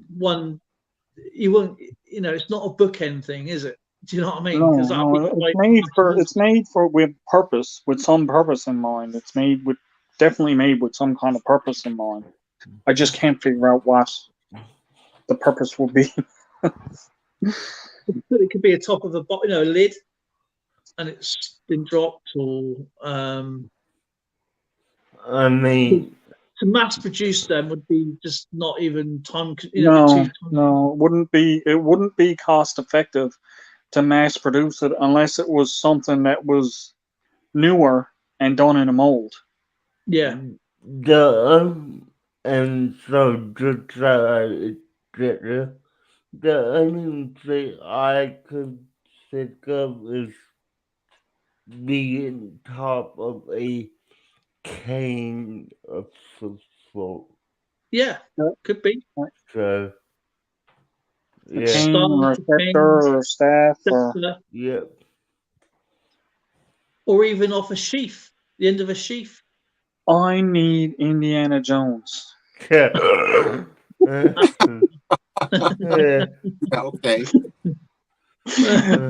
I do. Figure this out for me. Without the big rolling rock, please. Yeah. He comes in, he goes, I've been looking for that for the last 8 years. That's worth 7 pence. I want half the gold. Yeah. I don't want half the gold. They give you a bag of sand for it. Yeah. I can handle the rolling rock. It's the snakes I didn't like. Yeah.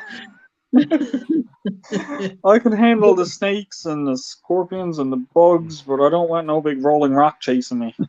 I can't run as fast as I used to be able to. Silver Tanafer, let's have a look. Right. This month this one. This one. Okay. One queen. There it is. Right. So what day are we on? So Thursday is going to be the last day. Okay, guys.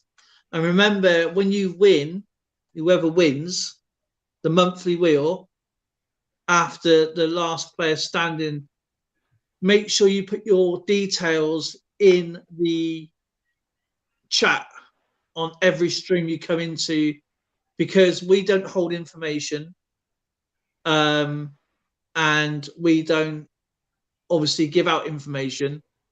So if you are going to play it, make sure you got your prizes set aside. Whatever you donated, so you can send it to that person, and then obviously you contact the winner, and the winner will give you their details. Because there's no point email me or the skipper, because we're not the winners.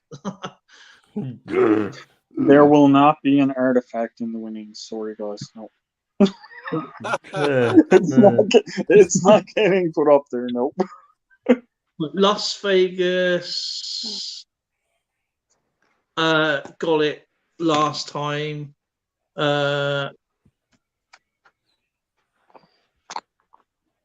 Radio Jonesy's got that one. Taffy Coins, EAC. Yeah, Silver T, you're already in it. Sandman, Silver T, EAC,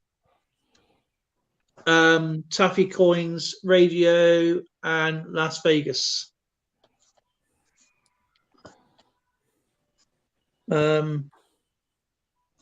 So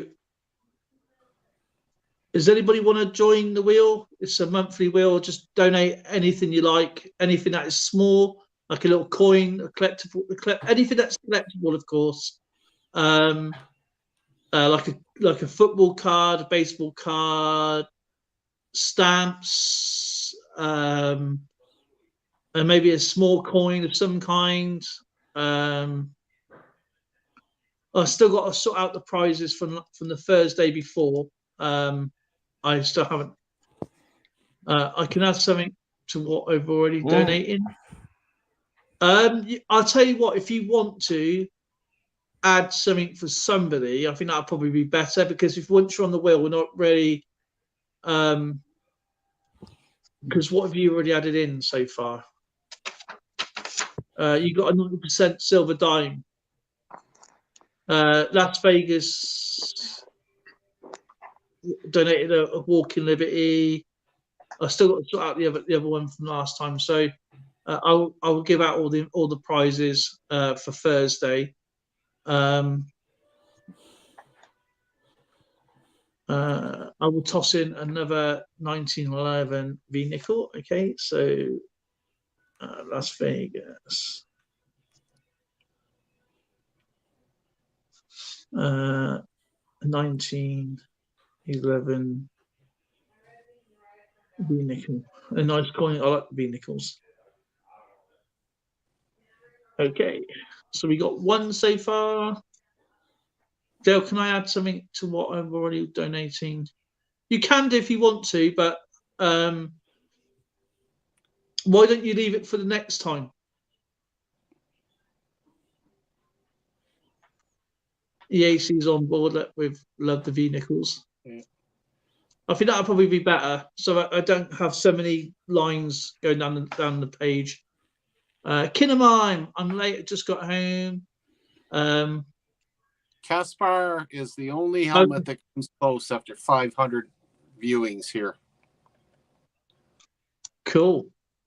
And boy, I didn't realize there's so many bloody helmets.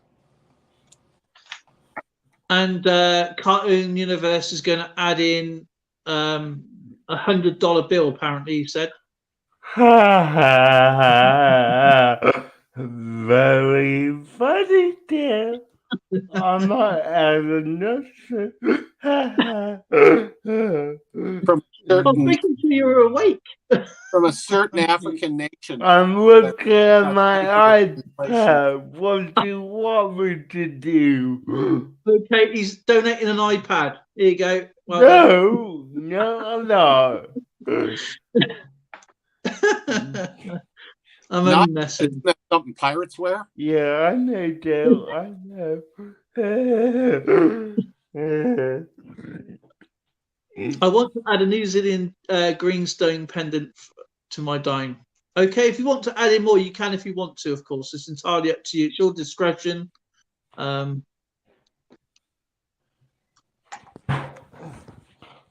Oh, yeah, he's just threw it away, look. So he's already sent it. It's through airmail now.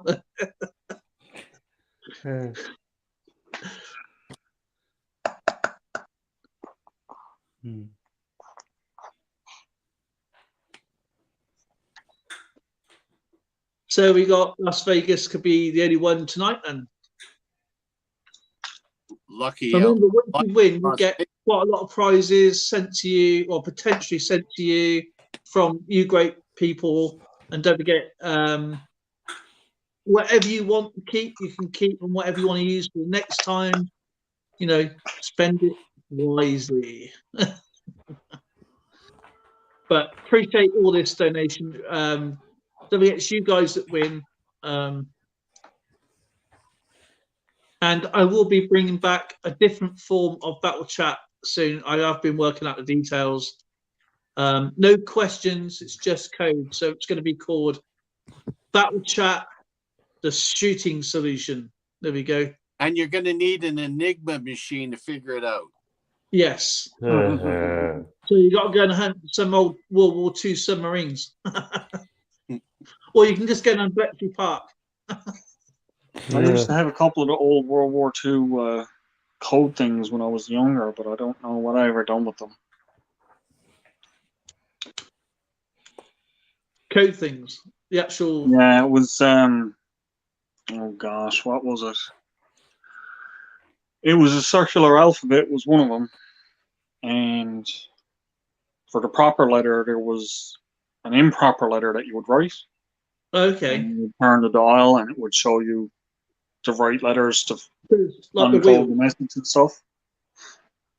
So like code wheels. Yes, yeah. There was another one. That one, the other one didn't really make sense because it was easy enough to figure it out. It we used to just twist the paper around and you'd write on it, and then you'd take it off, and it wouldn't look like writing until you twisted it back up. Oh, that's pretty cool.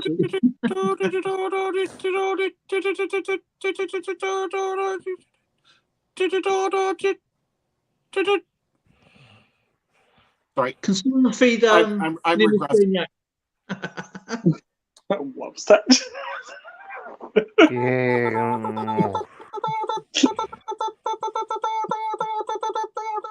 That's Morse code. It's more scary, right?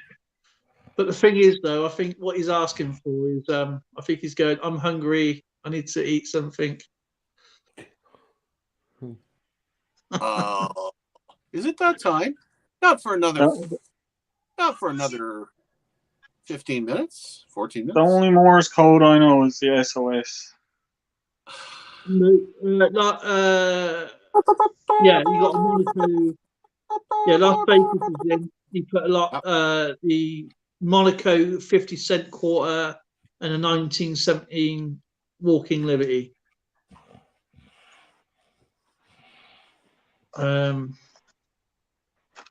free. So,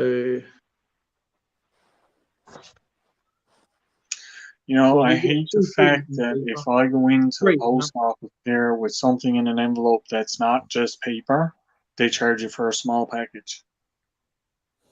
Doesn't matter if it fits for the slot or not. If there's more than just paper in it, they charge you for a package. Bloody Newfoundland's tough then, because I send stuff out, coins out all the time in an envelope. Yeah, I went in and I had a bead bracelet in the envelope. Now the bead bracelet wasn't even as thick as a pen refill, like a That is standard cool. pen refill. It was Yeah. a very, very thin bead bracelet, and cost me $12 to send the envelope. I'll get well soon, Patty. It's absolutely crazy. In a long time. Yeah, that's crazy. Holy Get this over here, right? When we do our posts now, now we don't know whether it's going to go into a letterbox or a letter, well, through a door or through onto a mailbox, what you get in the United States or Canada, whatever. So when we post one of these out, yeah, we can't have it no more thicker than this envelope, really, because anything other than that, it goes through a slot. Now, that's when we send it, but when it gets received, they think everybody's envelope is that, you know, you got your door box or you got the mailing box, which fits quite a lot of letters in, yeah.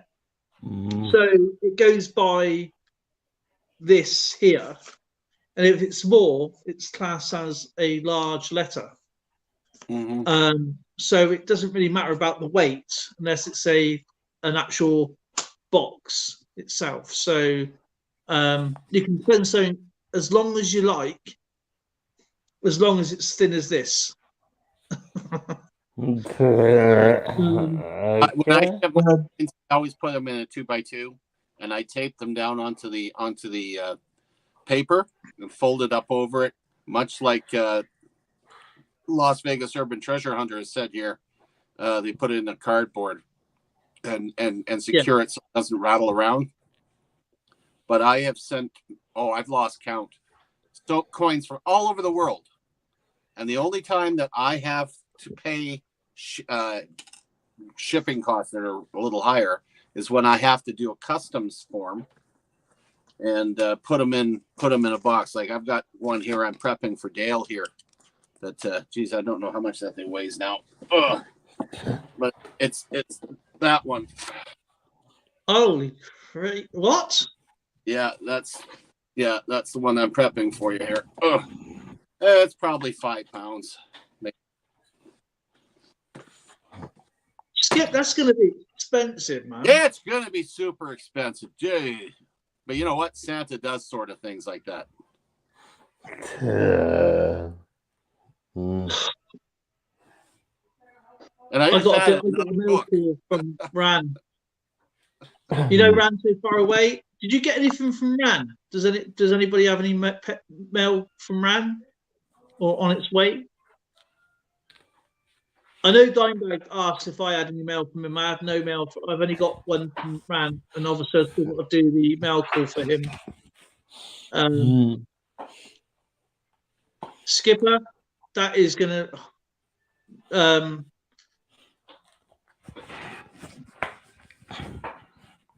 what are you going to do with you, Skip? I haven't sent you anything. It's just been stockpiling. It's bad like that, isn't it? When you know something's going to come like that. It's even worse when it just shows up at your door. You know? On the way as well. Yeah. Tanny's Vaduals by now. I did that to Devil Dog. I sent him a big old box of stuff, and he never knew. He knew I was sending him something, but he didn't know I was sending him a big old box of stuff. I have not been obviously well enough to do Rans. I had that on Saturday, and I normally do the mail call instantly. And the reason I do mine individually is because I like to get the viewers, like what I see, my reaction is what you see. And also history for me, you know, like they can go back or I can go back and see what people sent me. And of course, I think it's also given that sole person a kind shout out, if that makes sense. Well, that's like I see one channel, and they must have had about 50 boxes of stuff, and they've done so many. It got to a point as where it got to the point where they were bored of opening up all these envelopes. So the enthusiasm wasn't there. I do get why people pile things because they could be away, they could be working, doing whatever. So they get a lot of stuff coming through the door. But I had that once where I had quite a lot of stuff. It's like 6 months worth of stuff, but it was in my brother's address in America. I had to wait for him to come here to deliver it, and it was 6 months worth of stuff. There's about 12 parcels there, and I did them all individually, over 12 weeks. But it's like history, I mean, it's like this. I know exactly what people sent, but Ran So Far Away is there, but I want to, be clear-minded to do it because I'm under a lot of painkillers at the moment. So you know what I mean. What I was doing for stuff like that with a lot of the shout outs and that I was giving out was I would incorporate it into my main video. Like, because I was at one point I was getting out a lot more than what I am at the moment. So as I was out, I would take it with me to wherever I went, down in the middle of the woods or something like that. And in the middle of my video or something, I'd stop and I'd say, "Hey guys, got a shout out to do, and this is what I got," and stuff like that. So, and then sometimes I was putting a couple together. If it was just a letter with a sticker, I'd put a couple together. But anything like, I got a parcel over there now that somebody sent me. I just picked it up today in the mail, actually. So tomorrow I'm going to do separate video for that because I'm home. I'm not able to get out at the moment. So I'm going to do a separate video for that. Like, I got one going up.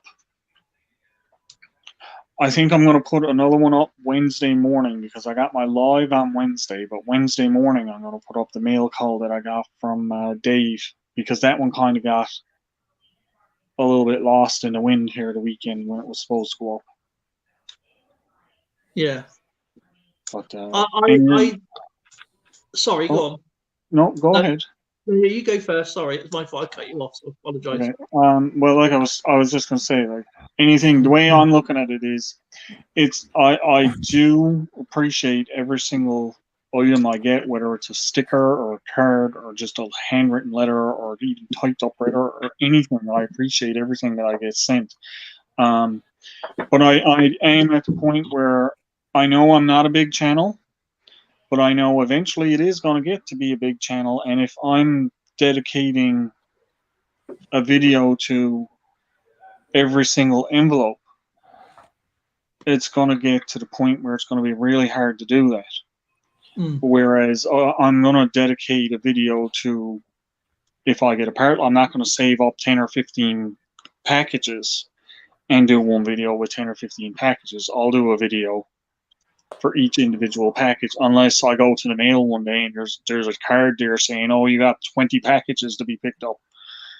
It can get a bit hectic to do it, or I get that. But for envelopes and stickers, I'll do individual shout outs, but it might all be in the same video. Just because I know that eventually time constraints could make it to the point where I could, maybe one week I'll get 15 or 20 letters. The next week I might not get any, but then the following week I could get another 5 or 10. And to do videos you'd be putting a video out every single day, maybe multiple videos every day, just to keep up with it. And I don't want anybody to feel like they're getting lost in the mix that way, Yeah, it was one channel. They had 50, but they had all their gifts on one table, and they were throwing the envelopes on top of the gifts. And to me, it seemed a little bit disrespectful that people was taking their time out and sent you something, even if they did like 5 or 6 over time, because people was not in rush to do mail calls. You know what I mean? And I know people have time limits, but they were getting the envelope and they were throwing it on top of it. They're all getting lost. things are falling on the floor, and I'm thinking people sent time out to send you something. You could have done a few at a time. Take some time out for them. Yes, absolutely. That's where I say, like, I might do 2 or 3 stickers in one thing, but I'm not going to save up 2 or 3 packages and I'll do individual No. packaging. If it gets to the point where I got to do 2 packages of video or 3 packages of video to keep up with it, well, I'll do that, but I'm not going to sit down and, like you said, have 15 or 20 packages there, and you don't know by the end of your video, you don't know who came from what because it's in a big mess on the table. That's not fair to the people that are sending it out. Yeah, I find that like, I don't know. That's my opinion. I think it, to the people who send that stuff out, regardless of how old that things were, I thought it was a little bit disrespectful to the people who've taken time out to, and especially when you go, oh yeah, I was expecting this from this person, and this is like 3 months ago. I get that people work, and people do have time limits, and they do have things going on, and you still remain the respect from other channels to. Well, on the same note of what you're saying, people that are working and stuff like that, the people that are sending it to you probably got their own jobs and their own work, and you're taking their own time to do this up and send it out to you. So, I mean, like, take some time to appreciate that. Yes, they took the time to send this out. My channel. I wasn't expecting to get anything, and I'm very privileged. You know what I mean? I'm very privileged, and I've always said, like, to everybody, if I change or I'm not charging, okay. You're gonna die on us, are you? Battery's getting low. I think I've got it. It's here somewhere because I saw it. I'll find it. There it is. But I totally agree with that. You should take time out to look after these people that are looking after you. And the same thing when I started my channel. I didn't expect to be receiving stuff in the mail, but I'm after getting sent 3 or 4 different packages now, one of which I had no idea was even coming. The guy just decided he wanted to buy me something, so he bought me and shipped me a Moron knife. Wow. I was like, wow. I was like, oh my God, thank you so much. I was like, I mean, with this, I mean, this is just one thing I have on my. I mean, I have a few things on my desk that I like having on the answer. I mean, I've got a dedicated box. I used to have a book ripped, and you see my book, didn't you, Skip? Yeah. And, now I keep everything. It's that. I want to get a decent folder in. And what I do as well, when, like, Skip has sent me some things, I'm going through the gifts and I'm putting them away into a respectable area. It's like this here was made for me by Floyd Detectorist, and I wasn't expecting this. And so that sits on my computer all the time.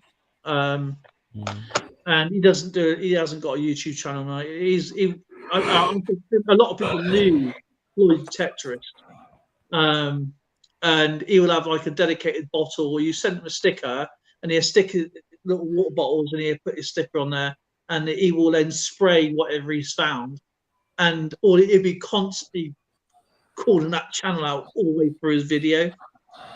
Really nice guy,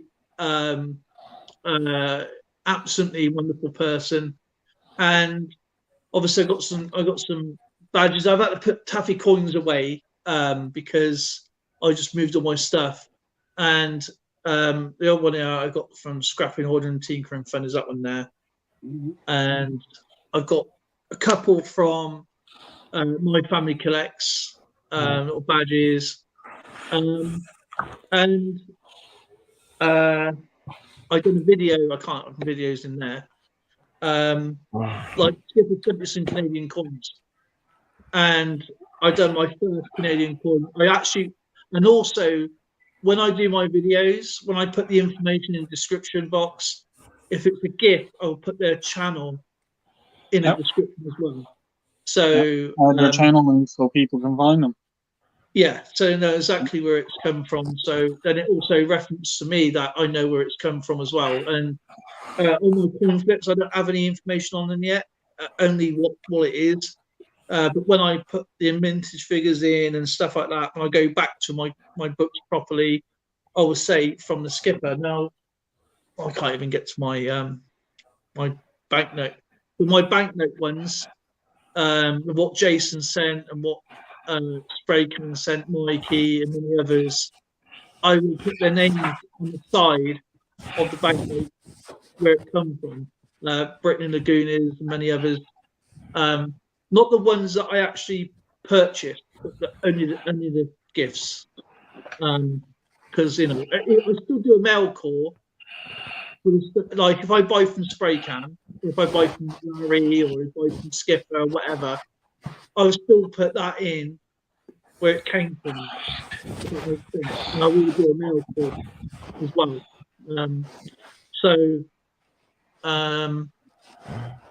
That's what I do. But anything that I get independently here, obviously, it's just for me. It's like a couple of weeks ago, is it?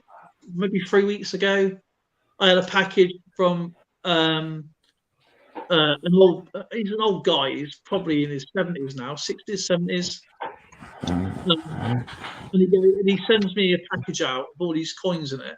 And I wasn't expecting. Normally, I just send him a little bit of money because he used to actually own a physical coin store.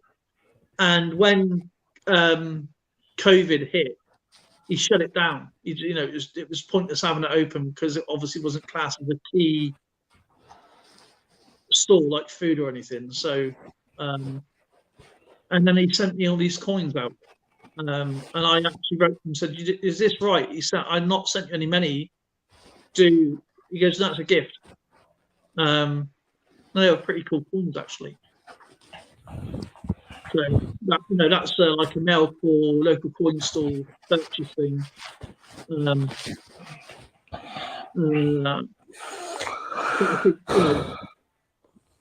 I had one guy didn't like the way I put my 2x2s together with staples, so he sent me this.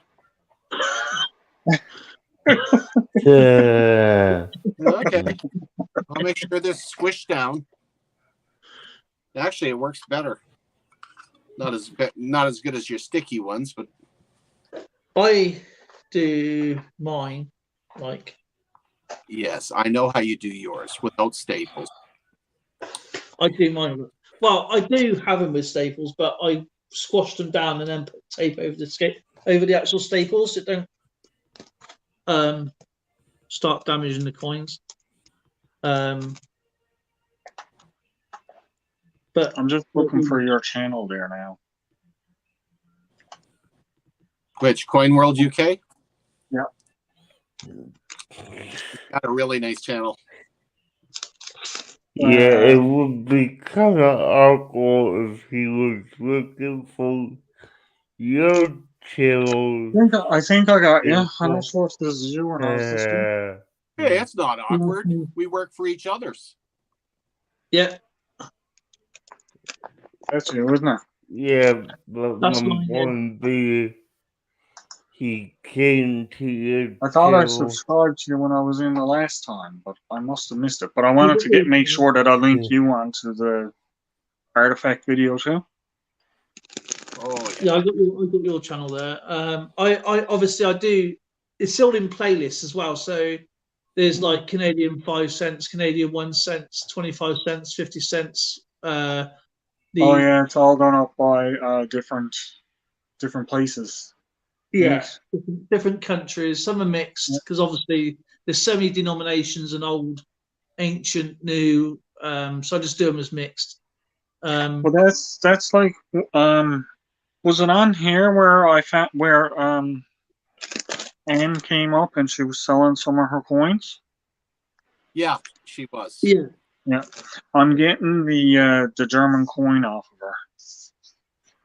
Oh, awesome. We got it all set up. She's got a German coin. Yeah. I think it's 1943. with the eagle and the swastika on it. Okay, yeah. I'm getting So I'm getting that off of her. that's going to be a rights mark. Yeah. I don't want not denomination. I've got a whole pack. I've even got Hitler stamps as well. Oh, no way. Nice. Yeah, we've got the whole collection of Hitler stamps. I got obviously I'm not into that sort of stuff, but it's just history to me. It's just I got an ingot with Hitler's signature on it. No. And the Bismarck. I'll have to get it out sometime and show you. And obviously I got all the rights mark. I got two reasons for wanting it. One is because which I didn't know until a few years ago actually, was I actually have German ancestry. And two, my brother-in-law really, really likes all that era of stuff. Yeah. So I want to be able to get it and say, hey, look what I got. John. But yeah, I think the German coins itself, going back to the William coins, William the First, and all them,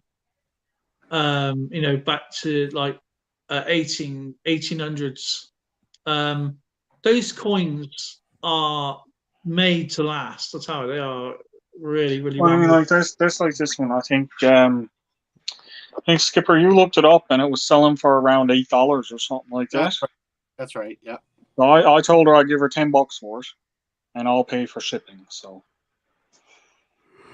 I think in total it's going to cost me about $25 or something like that. So that's perfect. I don't mind that. Beverly Smith.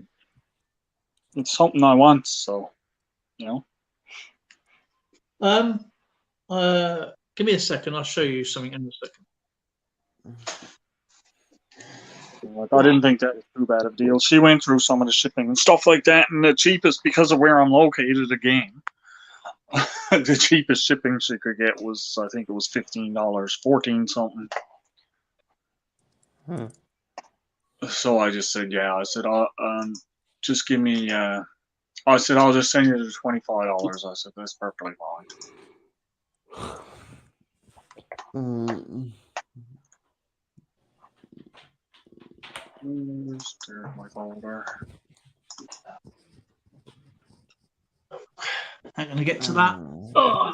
Okay. And he's hiding. Right. So how did we do? Are you gonna do a spin on the wheel? Oh, I like that. Oh, neat. Where'd you get that? That's the bags of coins that they were selling, wasn't it? They used to go around and give like one per family or two per family or something like that. I have absolutely no idea. My wife to be bought this one Christmas. These are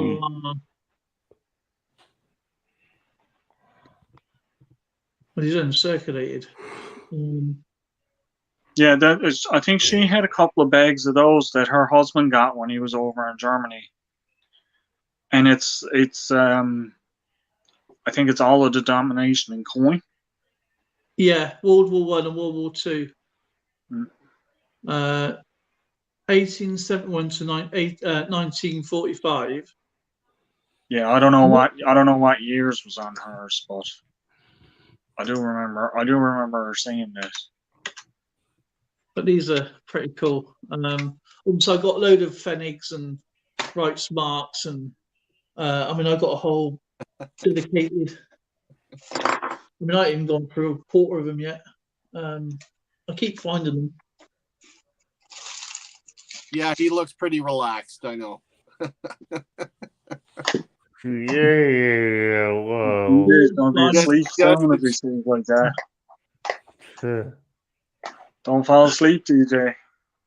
No, I'm not. We'll put you on the big screen like they did to me the other night. I fell asleep on Devil Dogs Live. Oh.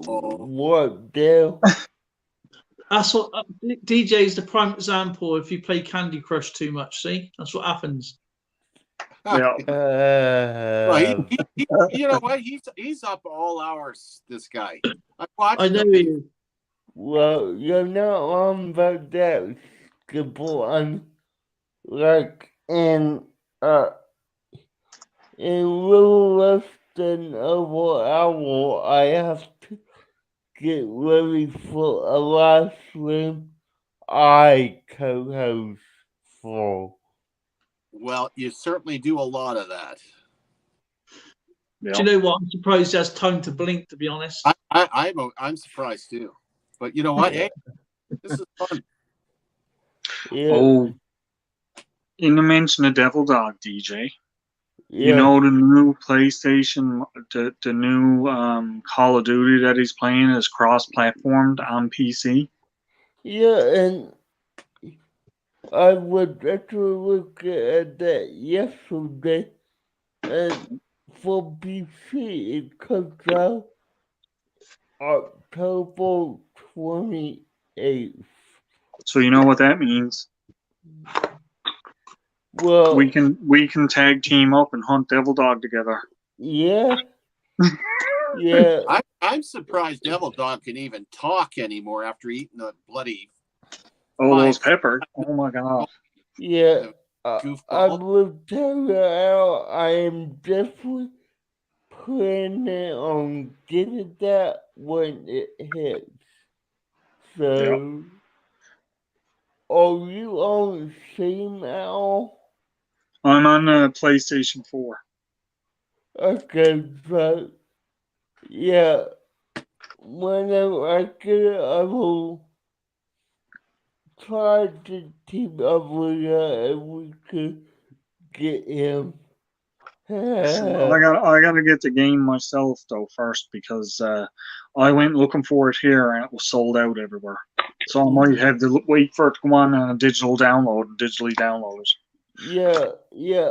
The way I'm gonna buy it is gonna probably cost me like $70.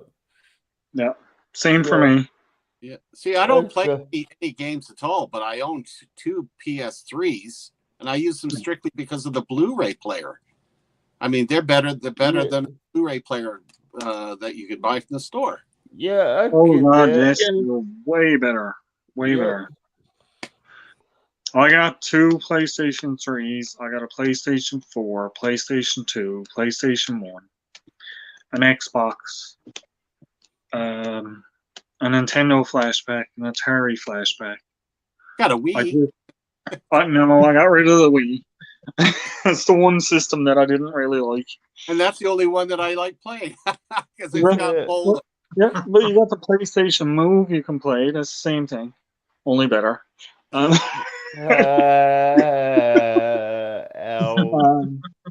But You're I just not recently wrong, sold but a PlayStation 2 game I just recently sold for $600. Oh wow! I paid $10 for it. Well, you did good on that one. Yep. Yeah, did anyone ever get into the Connect?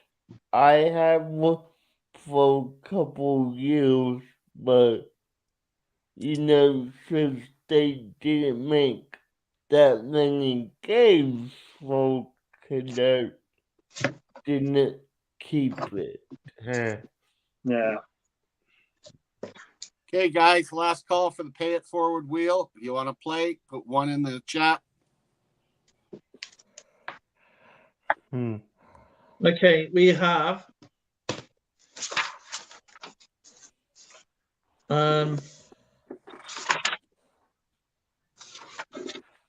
Las Vegas at the moment.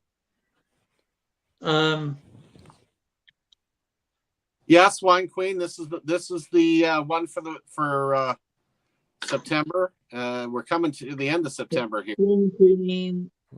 and this is the weekly one. I'm gonna have to have a look through some of my stuff and see if I can't get in on that with you guys. I gotta look and see what I got that might be interesting to put up as a prize. Yeah, Yeah, Swan Queen's I already put would. in 1989 I Maple Leaf. literally have no Um, clue. so yeah, this is still the same wheel. Sorry, this is still the same wheel. Okay, I've got a Maple Leaf already done.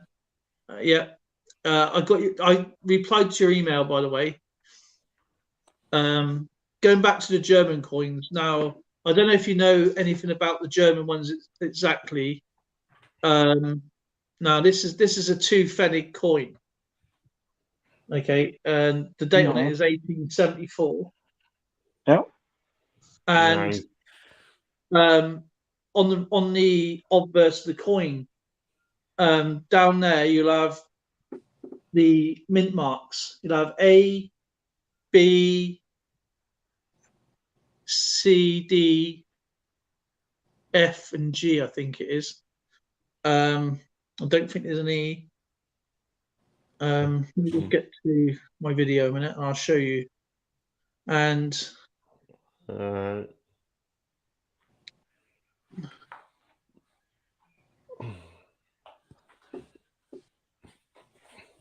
right, so that's my video. That's my short video. Now, if you go to the description of it, right down the bottom, I put all the mint marks in. Nice. So Cool. that's all the information to the coin itself, and there's a lot more there than you would get off a Numista and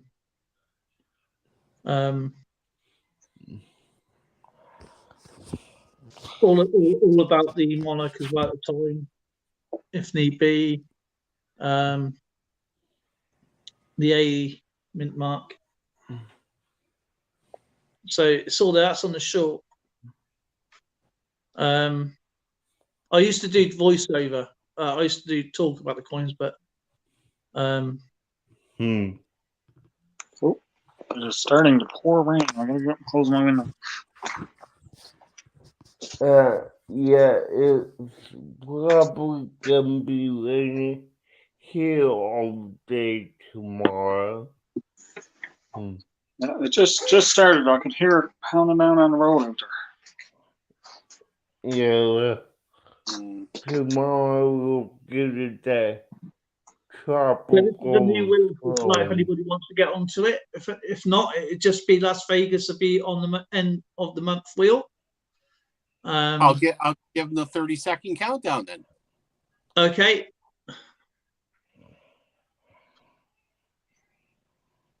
I don't have anything offhand that I can say I can throw on. We've got Las Vegas. We've got Cartoon Universe, and we've got Numismaniac on tonight. I'm just joking. What do you mean Numismaniac? You know I'm already. I donate anyway, and I'm not on the wheel. All right. Yeah. 30 seconds, guys. Here we go. Right, kid.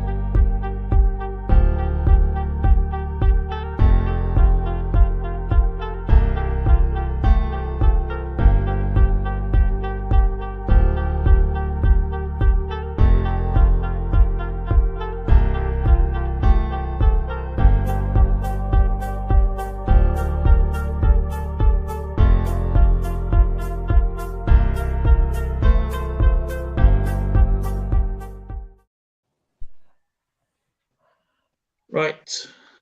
All righty.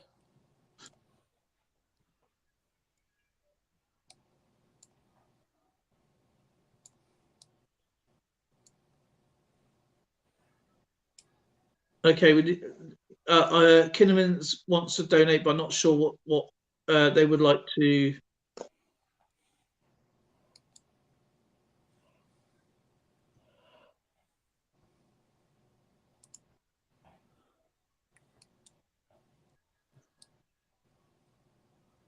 Okay, kid of mine, just put down what it is that you'd like to donate, and Dale will list it on there, and we'll get the wheel going here.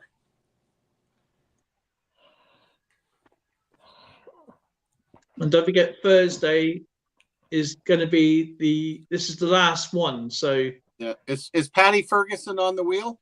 I'll say women's quarters.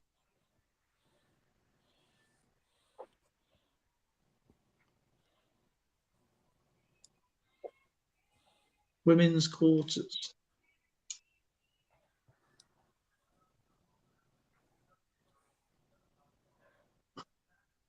Yeah.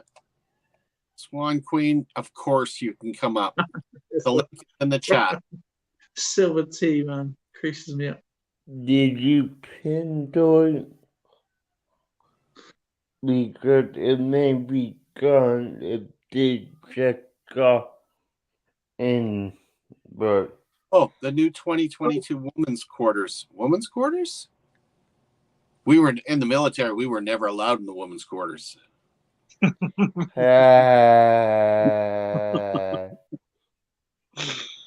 Right, so this is the last one, I believe, because Thursday is going to be the pay it forward end of the month will. So whoever wins tonight is on the last one on Thursday. So is Patty on there?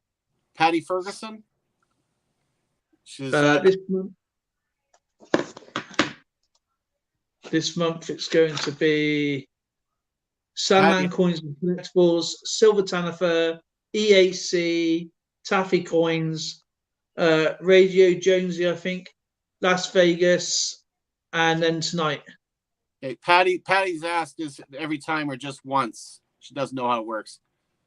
Patty, it goes every month, but during the week we have 2 draws during the week to go onto the end month wheel. So if you want to go onto the end month wheel, you just have to commit something tonight. And or if not, you can wait till Monday and do it then. Mm-hmm. It's entirely up to Patty, really. I mean, it's up to you. Thursday, last Thursday is obviously the last player standing on there. So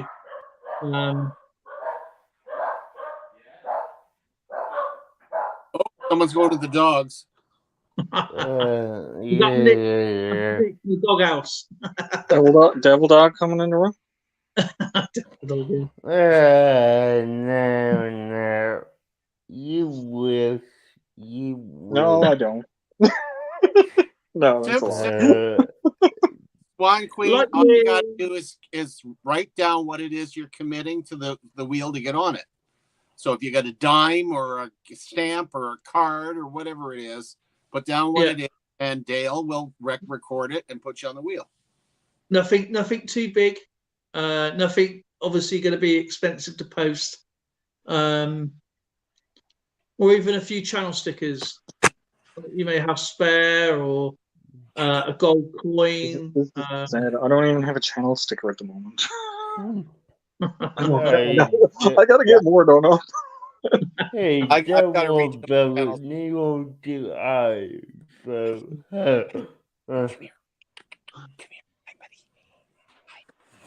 I mean, dog. Your wife, your husband, anything. Goldfish. I could give the wife away, but she'd get returned. She might be back, you never know. I'm not gonna tell that, but if she wants to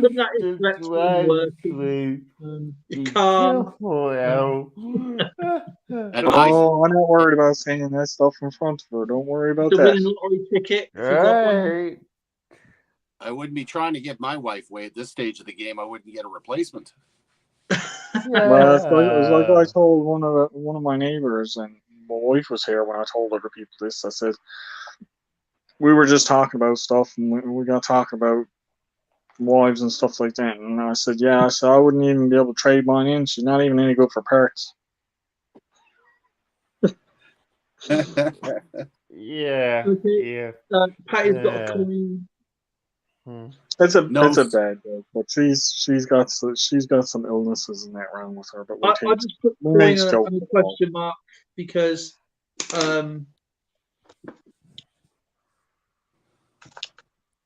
okay, so we have.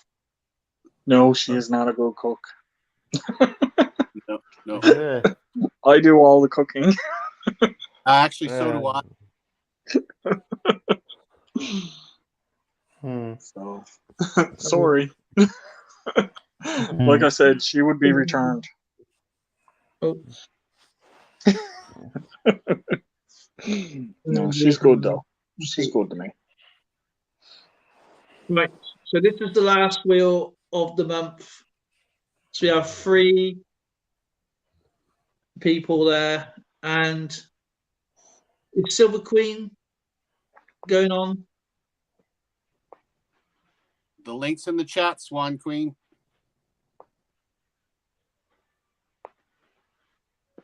So I was mean to get on the show you guys what I picked. Oh, okay. Chilling Indiana Carl.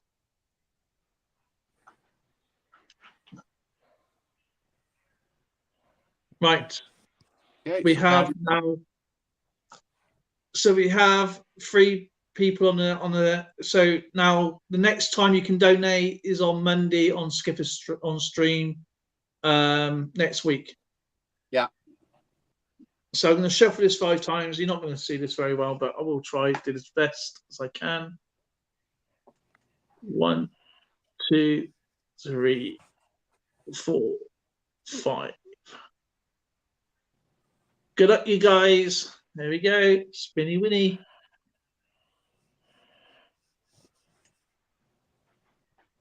And it's Kim.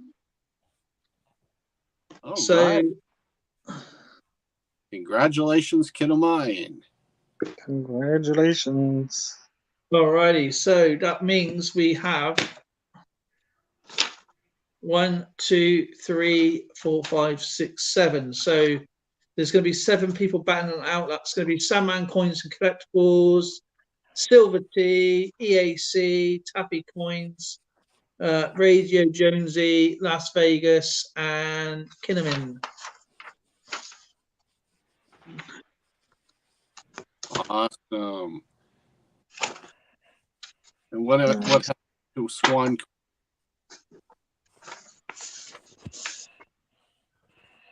Thought you had something to show us.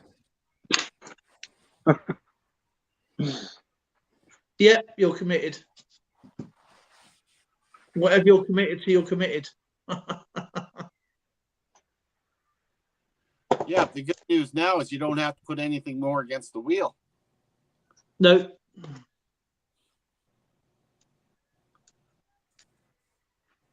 Well, every time, whether you go on the monthly wheel or if you still donate throughout the week, throughout the month, every week, you're committed anyway. So, so it could be up to. That's what I said. Don't put too much in because you can spread that out throughout the month. So if you put in, say 5 weeks, and you still don't get in, that's still 5 donations. You basically donate to play, basically. Gee, I don't know why it won't let you on. I would love to see that. 1928 Ireland coin collection. Nice. That's the year my dad was born. And mine. Wait a minute. That's the year yours was born, wasn't it? Yeah. Yeah, 1928. 5th of March, 1928. Wow.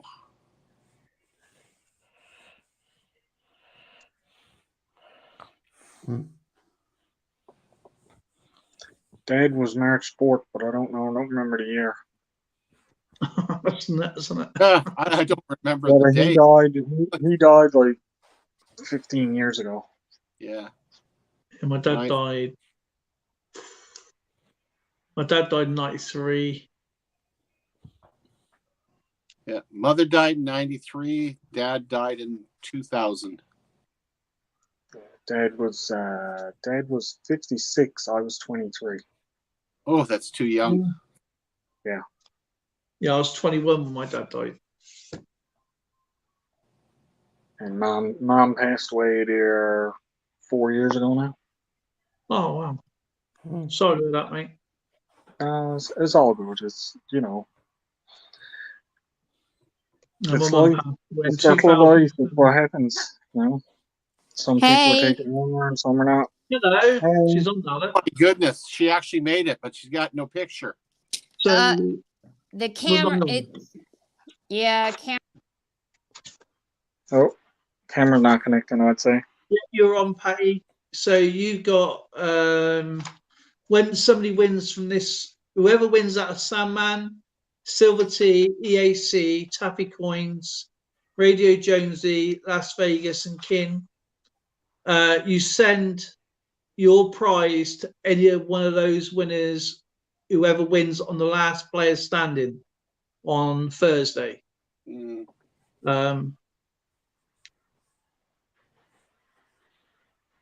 Oh man, sorry for that, Silver Tea. So remember, whoever wins, please put your details, your email, so the winners, so the players that donated this month can then grab a hold of you personally rather than going through us, because we can't give out details. It goes, it's basically now down to the responsibility of the winner for their own collections, basically. So, if you the winners are basically ending up being collection agencies. Yeah, that's it. Yeah. They got to gather up Yeah, their loot. that sounds Their true. treasure trove. But everything, like I said, Skipper got all the rules and everything in his description here, and how to play and everything like that. So it's all pretty. Yeah. It's all pretty straightforward there. Yeah, it's easy and it sounds. I mean, Skipper came up with the idea. I was confused at first, but then when I wrote it out, he explained that I did it all wrong. Actually, Zoe, I'm confused every day I wake up. Don't worry about it. Same. But yeah, every month we donate something anyway, so it's going to be a surprise. And then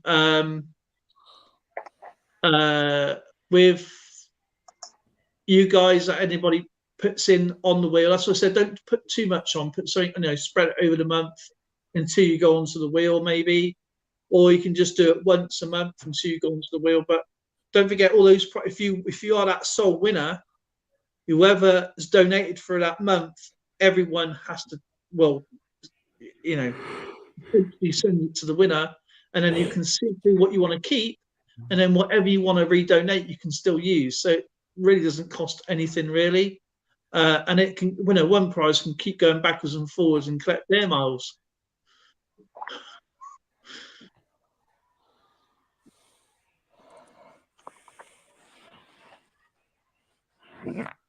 It's a neat way of doing it, though. It is. Yeah, I mean, it's Skipper come up with it. I mean, it gives people involvement, and that's where all collectors have owned anything and everything. So anything can come up. If it's a card, a stamp, lump of gold. Okay. Let me find gold. No, I know what he's hinting around. He wants me to put up my artifact. It's not going.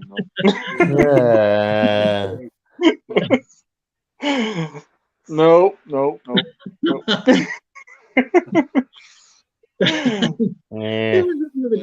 I might have a couple of things up there that I could throw out. I'll have a look around now over the next few days, see what I can dig up. Excellent. So I guess that's it for today. We're looking at that went fast, didn't it? It went really quick, actually. Was it Nick who was up the other night? He was showing off a 1960 Canadian $1. Oh, nice. I think it was Nick, wasn't it? He was giving it to when he was in a shop or something. But anyway, I said, "Yep, Nick's now going to be donating a 1960," and he went, "No."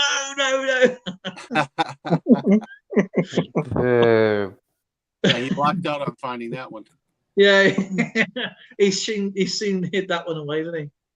I mean, it's like Cartoon Universe. He's going to donate that $100 he was flashing around earlier. No. I'm just making sure he's still awake. If I'm talking, I'm awake. If I'm sitting here, I'm awake. I woke up. I was on Devil Dogs. I think it was Good Cop, Bad Dog or something, maybe. I don't even remember. It might have just been Devil Dogs Live. And I was laid down and Canadian fishing musician was on singing a song, and of course I nodded off, and then he got on talking about something, and next thing you know, I wakes up to, did I put him to sleep by talking so much? And I'm like, I'm awake, I'm awake. Was And they was had me on the big this screen and everything. I was like, oh my god, will you stop?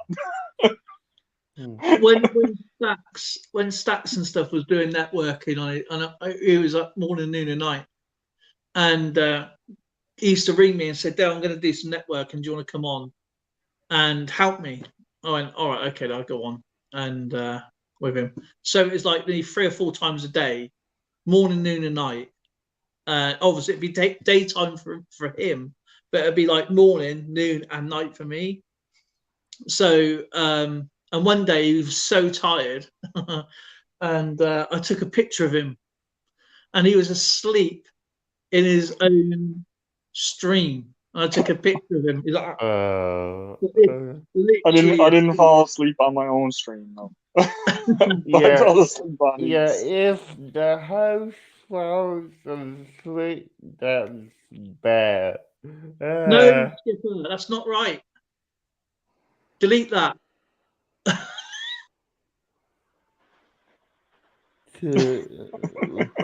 What are you talking about?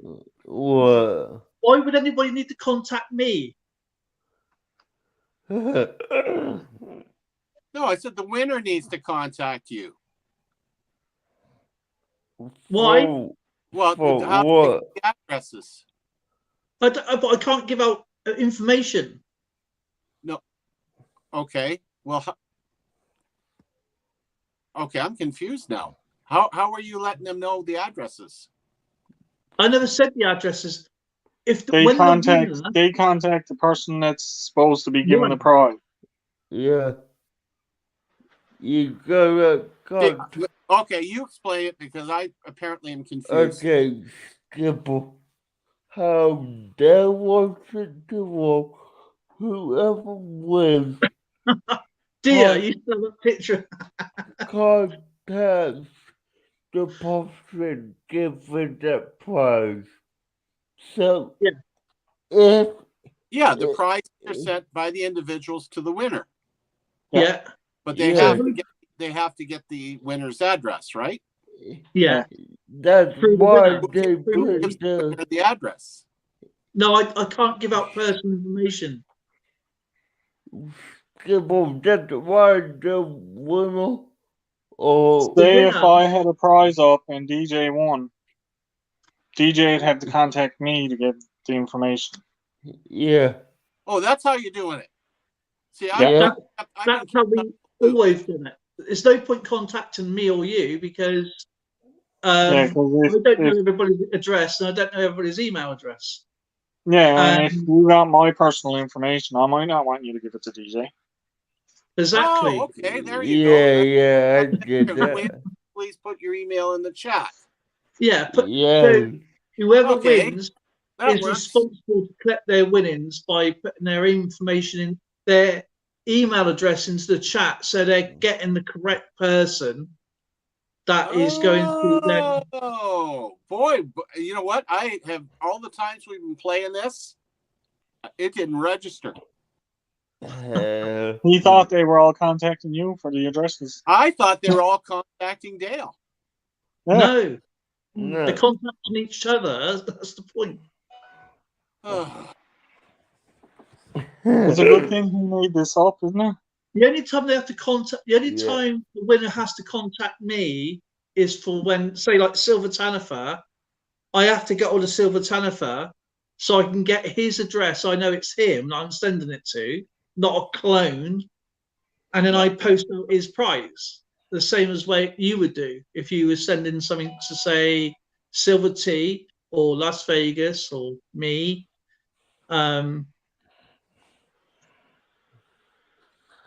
Okay, well, address Patty there. Yeah. Exactly. So yeah, make sure obviously the only information I'm going to give out is the information on the prizes. That's it. That's all the information I got. Who's donated what? Yeah.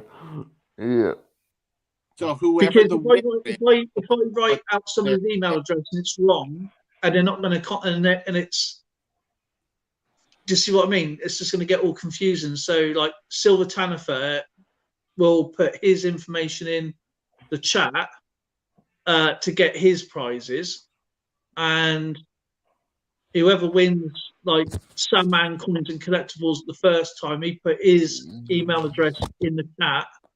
So that way they can go and email him and let him know what they've donated, so he knows what's going to should potentially come to him.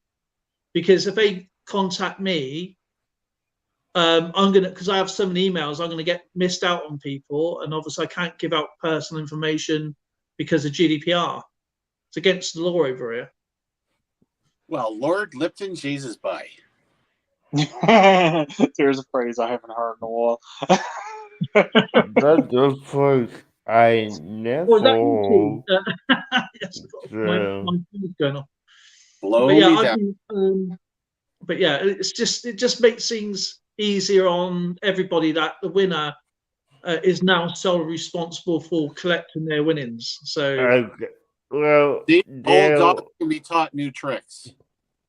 there I will, that's your idea.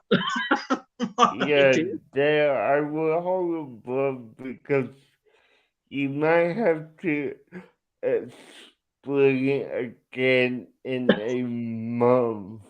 Yeah, I have to do it on Thursday. I have to do it on Monday. And I have to do it again on Thursday.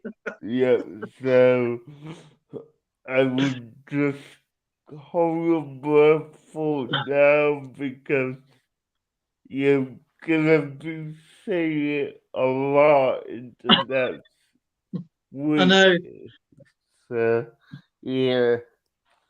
Well, ladies and gentlemen, let's do a raid. That's a good idea. All right. I'll put a link in chat. Well, honestly, I'm gonna be heading to bed now. Yeah. I'm gonna watch a few videos because there's some. I need to catch up on a few people, like yours and DJs. And please check out and please go and watch EAC's video. Absolutely fantastic. So please go and watch EAC's video. I heard it today when Zoe was watching it. And actually, Swan Queen, while you're here, I got something to explain to you just quickly. Zoe put out a video the other day, and obviously she's been doing YouTube a long time, but she's only just started doing videos. So she's been watching for years, but she's only just started putting videos out about a year ago. And if you watch her channel, you don't watch views, you gain calories, by the way. And within 10 minutes, she had 32,000 views. So there's no real magic wand to doing videos, really. Okay, cool. And then the next one she did had 10,000 views. And then the next video she did had 11 views. So, Nature of the beast. Exactly. As I said, everybody's one click away from that magic video. I mean, I don't even get many views on mine, but yet again, I've had a couple that has been done really well. I'm not. As I said, if you get yourself wrapped up in numbers, I just enjoy what I do, and that's it really. And I get to meet incredible people from around the world, and share information, love, and passion of your collections. Well, that's more what it's about with me. I'm just enjoying meeting so many different people. I think I said that last time I was on here. I'm enjoying meeting people all over the world that I have really you would have no way to connect with otherwise. No, exactly. I mean, I've seen people change when they got monetized. They got over that 1,000, and they've changed. They've changed the way they are, the way they don't interact with other people. Now I try and interact with as many people as I possibly can because obviously I make the video. I make the videos, but you guys watch them. You know what I mean? So it's my appreciation to say thank you to so many communities that I'm involved with. I wouldn't change. I mean, it wouldn't bother me if it was monetized and non-monetized, to be honest. But if you get yourself wrapped up in numbers, I mean, Swan Queen said about she had like some downlikes. Now I get more downlikes than you realise. Honestly, you got to be thick-skinned on here in some respects. I'm whether people like it or not. The way I look at it is, if you don't like it, don't watch it. Exactly, but it's still classed as a view. Yeah. Even if they hit the thumbs down, it's still a view, and it's still interactivity on your thing. Exactly, and that's what it's all about. It's activity, whether it's negative or the only thing I don't like is the bots and people coming in to disrupt.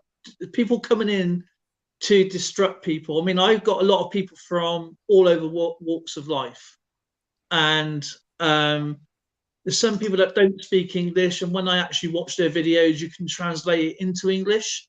So, and obviously, I don't mind people like that. Obviously, I think that's fantastic because they're coming in and watching, and they're not trolling. And the whole point is to promote your channel. You can make your links and as many times as you wish. You know what I mean? It's entirely up to you. It's not hurting anybody to put your. I got more views on my Pinterest page than I do on YouTube. I have over 100k views. That is just. I mean, that is like anything. The other day, I put just a normal video. What I do on my TikTok is what I do on YouTube. YouTube's my main thing. YouTube is my go-to place. TikTok, I'm just started. Instagram, I've had it the longest because I had my old channel on Instagram. So that's been going longer than my channel. And now I normally get around average about 60 views, 70 views on my Instagram, but one video or photo, I think it's a video or photo, had over 1,600 likes, which is like massive for me. And on my TikTok, it's around about 3,000 on one of my videos I've ever had. So, and that was the other week. That was last week. That was the first time it's ever gone over, over 100, I think. Well, the first time I had over 1,000 views, I got 1,200 views on a short for getting my beard dyed, where I cleaned out my brush and I had a big pile of hair, and I said she could dye this for my beard. The one I put up this morning, I put it up this morning and it's 55 views. That's like about 11, 12 hours ago. So I'm happy with that. For beard dye. My beard is getting dyed this week. Do you know Baha Warman? Yeah. If you don't know Baha Warman, right, he does. He's got a video how he grooms his beard and what he does. It's really interesting. I mean, I don't actually, I don't really have a beard like you guys, obviously. This is my beard grooming. I'm done. I find it intriguing. Like he was like doing it, like how he does his beard. It's just fascinating. But Peace, Love, and Hope and Baha Warman are two of the nicest people you'll ever meet, and it's worth checking out their channels, guys. Honestly. And I have 3,000 views on YouTube and about 1,000. I know it's just crazy how one platform is so different to another platform. But things are changing on YouTube for the better for the smaller channel. I don't say smaller channels, but you know what I mean, for the newer channels, let's say, where shorts are now going to be classed as watch time for you guys. And I read that they are going to be lowering the subscriber count, not the hours, but the subscriber count for monetization. for monetization, yeah, because on TikTok, once you get 1,000 views, once you get 1,000 followers, you become monetized by having a shop. Once you get over 25,000, or is it, yeah, I think it's 25,000 followers, because it's really easy to get followers on. I mean, I don't really try to get followers. I mean, I haven't had this long, probably around about 3 months now.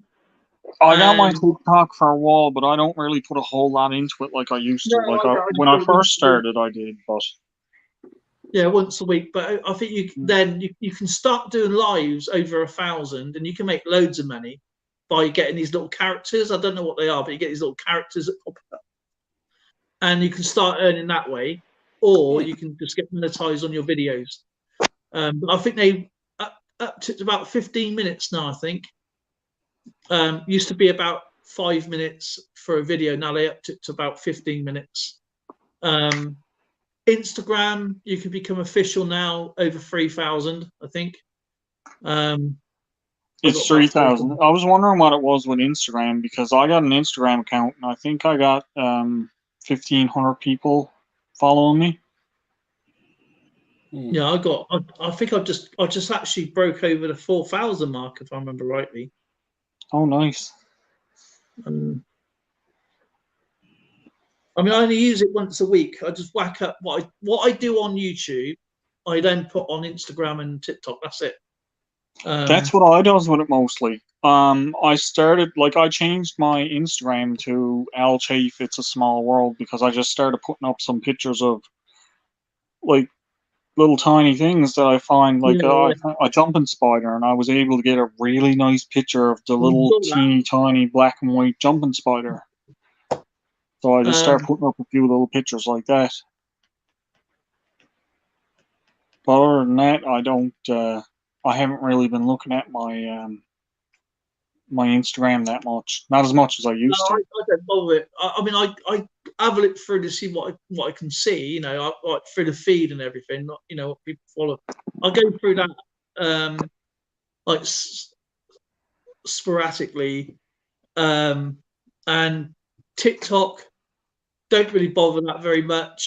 There is actually fantastic coin channels and other channels on there, but once you're scrolling through, you end up with a load of stuff that is just complete nonsense, and that's what really ruins it. It's not really filtered like YouTube, and I think that's where YouTube is so different. You can actually filter what you want to watch on YouTube. You know, you can search what you want on YouTube. Yeah, I actually prefer YouTube myself, even though I do TikTok and Discord. I just can't get used to it. I don't. I don't Pinterest. Someone mentioned got a lot of subscribers on Pinterest, but you know, that's just pictures to me. Well, that's like Rumble. I opened a Rumble account and I never did nothing with it after. I put up a few videos on it, but Rumble is the worst. Yeah, it just didn't seem to do anything. The first little while, they're like, "Oh, here's $10. Oh, you need 50 to cash out." But it never goes up past that $10 mark. I know, but you've got to get these stupid. You got to keep liking everybody else's stuff, but they don't bother with yours. Yeah. And a lot of it, and they own the rights to your work. Yep.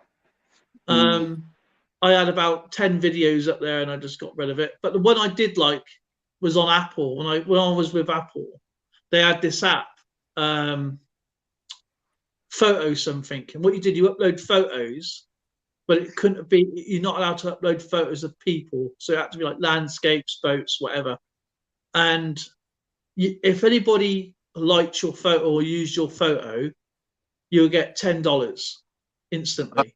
Really? But, yeah. And you have to upload 50 photos a week for the higher amount, or 25 photos for the lower amount. But if anybody shared, if you had over 50 shares, you get $5 per share after. It was hard work, but I managed to get, I mean, after uploading about 150 videos, all I got out of it was $15. It was like almost like 50 cents a photo. And it was just too much hard work. And you had to load it into categories as well. It's like landscapes, boats, sky, space. You have to, every photo had to go through a questionnaire as well to make sure it was legal. You own the photo and all that sort of stuff. It was so much hard work to keep uploading. It just got to a point where, oh, sod this. I can't remember photo or something. Photo. Damn, rough seas. I'm gonna be cutting the live feed, guys, because I have a dog that's driving me crazy. He wants feeding. So I just wanted to put my coins. I'm gonna take off now anyway too, because I'm gonna go to bed. I gotta get up early in the morning. If you want to. Well, don't be a stranger, Al. I really enjoy our conversations. Yep. Thank you. Definitely. You'll see more of me. Yeah, and Aaron, I am getting off the boat, but I'm not sure if I'm gonna be able to stay up straight. I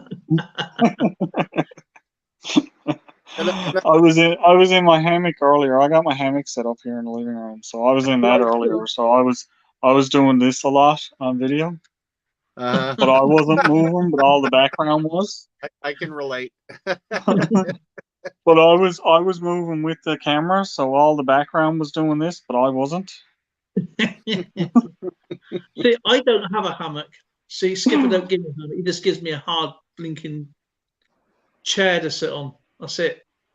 The wooden stool with 3 legs. A wooden stool. That's it. Or, down in the poop deck. I got him tucked away in the heads where he belongs.